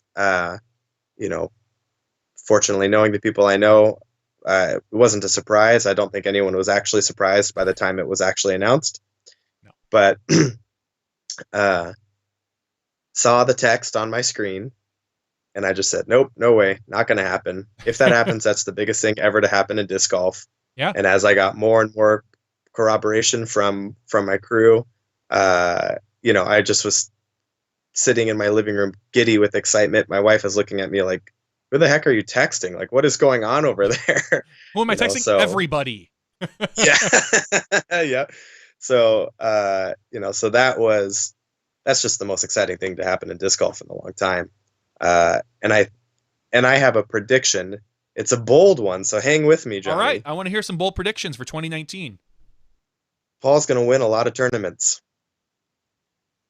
It is a small limb to go out on there, buddy. I don't know. Yeah. I know I'm a risk taker. I'm a gambler. But he's going to win a lot of tournaments, and it's going to be very fulfilling and exciting. And, Discraft is always, at least the players have always had a chip on their shoulder because of the Discraft to Innova comparison. Mm-hmm. So I think there's going to be some long overdue validation that you couldn't have gotten because DOS had always been with Discraft, right? You can't just say, well, Discraft has a 3-time world champion with DOS. Like, obviously the discs are good because no one had been like, well, Innova's got 4-time Paul, or there's never been anybody who's played on both at a high enough level successfully like a Paul or a DOS. So now that we'll see Paul, who has, 1,900 majors under his belt, go and win a bunch more with Discraft, it's just going to be like, oh yeah, the discs are great. From a Paul perspective, it's really unique because he can challenge himself to say, no, I need to do this. Like this is, no one has done this before. No one has switched manufacturers like this and been successful like I can be. So at the top of their game. At the top of their game. It's funny because Stokely, I talked with Stokely a few months ago, and he told me a funny a story, and I'm going to massacre it a little bit. But way, way, way back in the day when he first started touring, and he said he was like, I was the first paid disc golfer. Like, wow. where Discraft like paid me. He's like, and then Climo started winning championships, and he told me a story about how Discraft was going to make a run at Climo. Yeah, and it would have been the biggest thing ever. And he said, and he claims, I'm going to mix this up a little bit, that is the incentive he believes that Innova started paying Climo for the KC discs. Oh, like interesting. That Jim Kenner more or less forced Innova's hand to make that move. Otherwise, they were going to, apparently, Stokely told me that he went to Kenner and said, make him an offer he can't refuse. Yeah. And that's what got awesome. Kenny his gig at Innova. And clearly he's obviously he'll never leave Innova. And this is oh God, this is 2030. This is 30-year-old hearsay from Stokely, but I sat there and I was like, wow, like I need more of this. And I'm trying to, Stokely's a free spirit, so it's hard to pin him down. But he was telling me these stories about way back in the day, and I'm like, I wanted to just record all this. Come on, buddy, let's get back in the saddle. So it would have been, that would have been the biggest thing ever. But Paul moving to Discraft is the biggest move in the history of our sport. It's just the way it is. And it will be fun to see him try to succeed and probably succeed. Yeah, I think success is on the horizon. You look at the year that his bag was stolen at the memorial, and he picked up basically either his spares or some fresh plastic and went out and shot a 1080 round. Like, the man can throw anything. So he's got that going for him.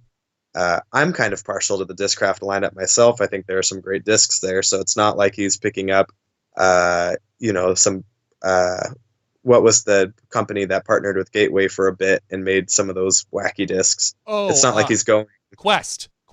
Yeah. He's not like picking up a Quest and he's like, all right, now it's time to make a statement. No, he's going to a fully realized lineup with plastic blends. So it's just going to be awesome to see him kick butt with those. Like 50 different molds and like 7 different plastics he has to choose from, or whatever it is. There's enough variety there. He will find what he needs. What's the newest Discraft disc that's made your bag? Let's see. I don't throw a lot of molds, so I'll just go through my bag in total real quick. And I have a feeling there will be a lot of consistency between what I throw and what Paul will end up throwing, just because at the higher arm speeds, there are some very good discs for the power players in the Discraft lineup. So obviously the Force, right? And we saw that in his video. I think he will have fun throwing the Punisher more. Kind of anticipated that. Vulture, maybe. Undertaker, obviously he's going to have in the bag. It was funny to see him excuse me. It was funny to see him throw the Zombie. That's a unique disc, but I do not think it will make the cut. Probably not. I think the Mantis, which I saw Uli was excited to throw, is a great touch backhand disc, but I think those guys will find that after about a dozen throws and the flashing wears off, it takes a significant tick down in stability. Oh. And so I think you'll see them kind of revert back to the Undertaker, which is a little bit more naturally stable. That's just my theory. Excuse me. No, I was going to say, because I know I jokingly said at some point, bring back the X-Clone, because the Discraft drivers I kind of left in the past, and I don't throw many of them. I think the last new Discraft driver that I threw was like a Predator. And it's been a while for me, but I've always been very curious about the Undertaker and the Vulture.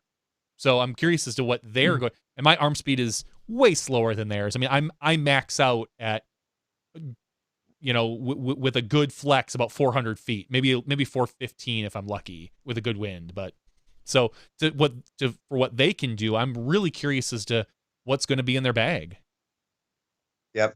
It's interesting because, I've always had this challenge, and Paul is, the number one backhand thrower in the world. So he can throw the fairway driver or a mid-range with a lot more speed control than I think I have the ability to. I like to just kind of hit my 60 mile per hour arm speed comfort zone and, throw a slower disc to compensate. Whereas Paul has a lot more control over the arm speed and the ability to kind of shape shots. Mm-hmm. So like if I'm throwing a Predator, I can throw the Predator up to 400 plus feet, and then it's a Force. And then below that, it takes a big jump down for me to like the Wasp or a Breaker. So I have like the slow stable or the fast stable, and I don't have a lot of play in between because I can get the Wasp out to 350, 360. So it's kind of funny to see Paul with like the Mantis or the Zombie that he was kind of playing around with in the video. I think those discs will kind of naturally leave the bag, and you'll see him lean into the Buzz and the Wasp for those longer mid-range shots. And then, I mean, you don't really need more than a Predator anyways for any fairway shot. So I think you'll see him gravitate towards that as well. Yeah, way back in the day when Kale was a Discraft guy, he just threw Predators. That's all he threw. It didn't matter the shot unless it was a hard turnover. His Predator went left. It went a little right. It went straight. Like, it was just, you knew he was throwing a Predator on every shot. Yep. And I remember looking at him and going, how are you? I don't understand how you do that. Like, to me, a Predator it was one step shy of a meat hook. Like, right. I'm just like, wow, that is, and I only, like I said, I reference Kale because he's a Midwest guy and I saw him throw all that stuff and I just, I would shake my head. So it'll be fun to see what actually makes the bag by, it'll be fun to see what makes the bag by March and then what stays in the bag by July. What he finds, does and doesn't work for him, because I guarantee you there's going to be at least a half dozen discs that end up getting pulled from the bag and replaced by either beat versions of something he loves or something completely different. Yeah, and that's kind of the fun thing is he's starting the bag without any seasoned discs. So that's kind of fun because you can then rely on like an Undertaker out of the box versus like, oh, I'll throw my old, Surge. It's like, yeah. Sorry, starting cough in the but I can tell you he's not going to have nukes in the bag. He commented very briefly in the video. He said touchy. These are kind of touchy, which is a very nice way of saying it. When you throw that disc faster or harder than, I mean, if you throw it for any full power distance drive, it's going to turn and not ever come back. Yes, I used to throw a nuke, but same thing. Like if I really got into it, it would flip and not come back for me, or I couldn't get it to flip. I was never comfortable with a nuke. I don't know much about the nuke OS, but a lot of people are swearing that it's a great overstable disc. Mm-hmm. But I never threw a nuke SS because I thought, what's the point? Like, right? Yeah, and that's just for me personally. Like, I really wanted to use the nuke because when I did throw it and I that perfect shot, you're like, wow, that thing goes a mile. But that was 1 in 10, and you can't consistently count on that. And that's all I use them for is I have a stack, and I still do from I think the second run of ESP where they were super domey, and I only use them in distance competitions, and I have 5 of them, and I just throw them as high and as hard as I can, and they'll turn at the apex and then glide out to 600. But you're not going to use that shot on the golf course, and if you're going to throw hard, you want to throw the force because you can still get 500, but it's going to go exactly where you want it to every time. So he'll use the Nuke OS in I'm gonna say not in Memorial, but he will use it at Emporia. You'll see the Nuke OS make an appearance for You Paul. think it's just gonna be for a more of a windy condition type disc? Yep, because there you can the Z version at least you can get it out to 440, 450, and once it leaves your hand, you don't have to worry about it. If it's not, it's always going to come back. So, it's I saw somebody I think in tonight's video say it's like a Eagles Metal Flake Max equivalent. Okay. And I would say the Metal Flake Max that Eagle throws is really a Nuke OS equivalent. I think the Nuke OS kind of beat Innova to the punch there for the super fast, super overstable distance driver that is only going to do one thing. Sure. Okay.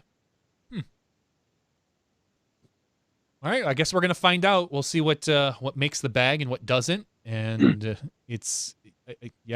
whatever does make the final. I mean, right now is perfect. I'll say right now is great for Discraft because him just talking about all the discs, everybody's like, ooh, I'm going to try me an Undertaker. And that Mantis went forever. Do you see how far he rolled the heat?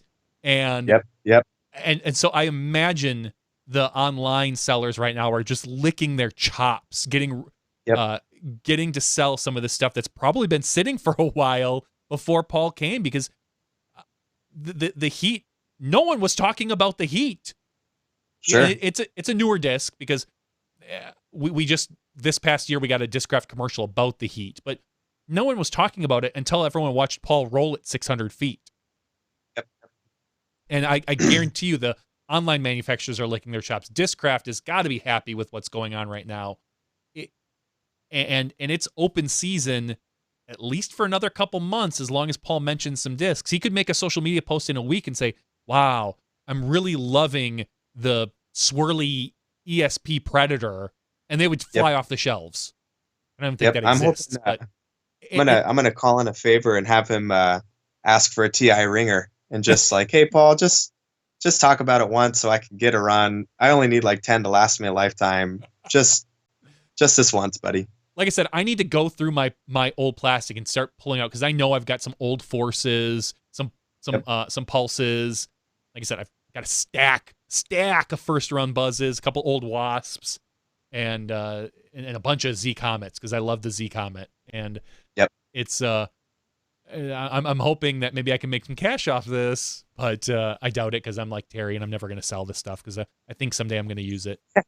But yeah, I wonder what folks like Scott Papa are thinking. Oh, you know, like there's dudes out there like him who have everything from every year, and there's never been the collector's market other than maybe the Buzz. The Buzz is the biggest collector disc.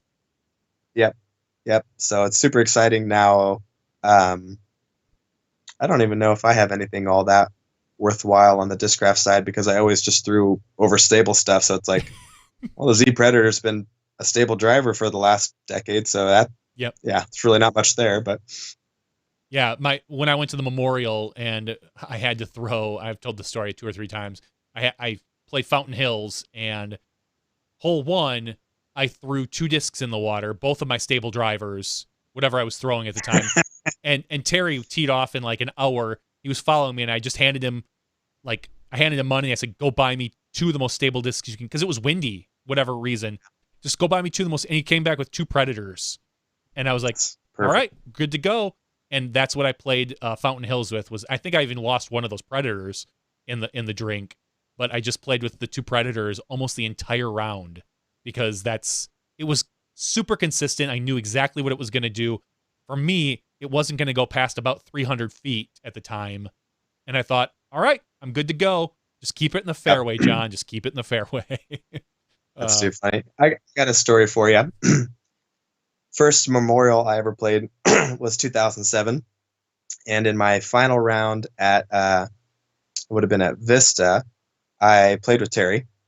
And I kind of knew who he was, and I can't remember exactly how I worded the question, but that was the year that he ran Am Worlds. Oh yeah, yep. And I remember him. I was like, "Who are you?" He's like, "Oh, I'm Terry Miller." I was like, "Oh, where are you from?" He's like, "Oh yeah." And I was like, "Oh, are you excited? You're gonna have Am Worlds out your way?" And he's like, "Yeah, I'm running the tournament." And I was like, "Oh yeah, you're that Terry Miller? Okay, yeah, cool." So there's my first time playing with Terry Miller's story. Did you crush him? We could go back and look. Yeah, I think I did, but I think he had to leave early to catch a flight. That was one of the years where it was a Sunday. Oh, that was the year him and I did. Yeah, then you weren't playing very well, were you? Because he was not very high up on the card. That was my rookie year, and it was I had only played in 5 pro tournaments in 2006 and finished out as an AM, and then was like, all right, 2007 rookie of the year, let's go. Played that Worlds, Masters Cup, BSF, and not a I was 980 rated player at the time. So yeah, I want to look up the event, and that must have been 2007. Yep. And then for whatever reason, Terry and I were, because I was there with him. Terry and I were dumb, and we scheduled a flight. It might have been that things were delayed that year, because we had to leave halfway through our round. Yep. Oh, what I remember that. I remember I had to go pretty quick to the airport too. That right after the round ended, so I was like, "Oh, what time is your flight?" And you guys were taking off, and I was like, "Oh, because our final round that year, him and I both DNF'd. He was he had shot a 72 and a 65. I shot a 78 and a 66. And so I was a few strokes behind him, and we both had to DNF and literally run off the course and run to the airport, like in whatever rental car we had, and still barely made it. So That's awesome. that was a fun year. But Yep. I think that might have been the year we hung out with Mike as well that night, and Scott Easy and a couple of the other guys from DGA and Discraft. And it's yeah, those are good times. I always, like I said, I told Dana, a couple events, you want to hit the Memorial. It's always a fun event. And I'm looking forward to this year with the change in schedule where they're going Fountain, Vista, that there will be a more community feel at Vista at Dukes than there has been the past few years when everything finishes up at Fountain, because it disappointed me. She's still awake. Oh man. She was in her room for a little bit. She's fighting the new room, new surroundings. She's still trying to figure it out. So I get it. Yeah, but just having those players be around. The first year I went to the Memorial, it was awesome. Everyone hung out at Duke's. In the last couple of years I went, it was just more scattered. You rarely saw people there. Everyone was kind of out and doing their thing. So I'm looking forward to it. But Dion, I'm going to let you put your daughter to bed, and we're going to finish up this podcast tonight. Well, I appreciate you having me on, John. I know you guys don't. I'm not drawing in viewers, so I appreciate you just letting me come on and share my perspective. It's a pleasure for me. Like I said, I didn't expect a long show tonight, but it turns out we got a full show in for everybody. So all of our Patreon supporters will be very happy that they got their full 3+ hours tonight. So get that little girl to bed. Turn out some lights. I've been very blessed with my children. It's go to bed, they lay down, I turn out the light, and before I can close the door, they're usually snoring. So thank goodness for that. Yeah. Awesome. Well, thank you, Johnny, and good night, Smashies. All right. Good night, Dion. Thank you for joining us. All right. Peace. All right. That is Dion the Whip Arlyn. We much appreciate having him on the show. He brings a unique perspective to the Discraft family, as he has been a part of it for so long. I would not be surprised if he can do what he hopes to do and become more involved in social media and videos. I wouldn't be surprised to see him back, so to speak, on Team Discraft. He always has been a solid player. He throws a mile.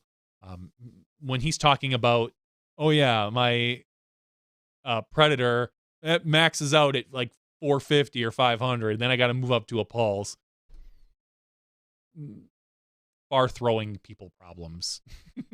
When most of us are thinking like, God, the Predator is a meat hook and I can get it to about 320. So that's just me, maybe. So, all right, everybody.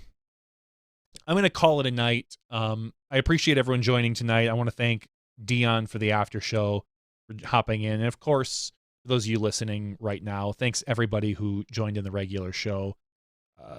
Uli and Dana and Disc Golf Nerd for helping out. So I can feel it right now already. My throat is starting to starting to pull a Dion and have to cough every once in a while from carrying a show. You can expect maybe to see me on Thursday. Thursday night, our local Marksman League is having a test night to make sure that we have everything lined up as far as baskets and distances. And I'm probably going to bring my equipment there and set it up to make sure that I can stream from there. I don't know what the local internet is like, but I'm going to bring my own bonding solution like we use on tour and hopefully get something out from there. And we will see what happens. I don't know if we're going to be able to bring in guests or not. So thanks to everyone who joined. Hopefully I can get Terry back here so he can do all the talking and I can continue to read the board and do all the fun behind the scenes stuff that is really more set to my style. But I'd like to get a little bit better at this whole hosting thing in case, Big Red here doesn't want to come back. You never know. He might just crawl into a hobbit hole and find a ring and soar on. And I don't know what kind of quest he's going to be on. So So for me and everyone who joined, this was episode 224 after show. We will see you next week with Terry Miller, hopefully here in the seat next to me. And we will be talking about whatever happens in the disc golf community. I think we're going to run into a couple slow weeks before we get the next big announcement. Ricky to Innova. That's what I'm guessing. That's the rumors. And yeah. So thanks a lot to everybody. And we will see you next week when you step inside the Smashbox.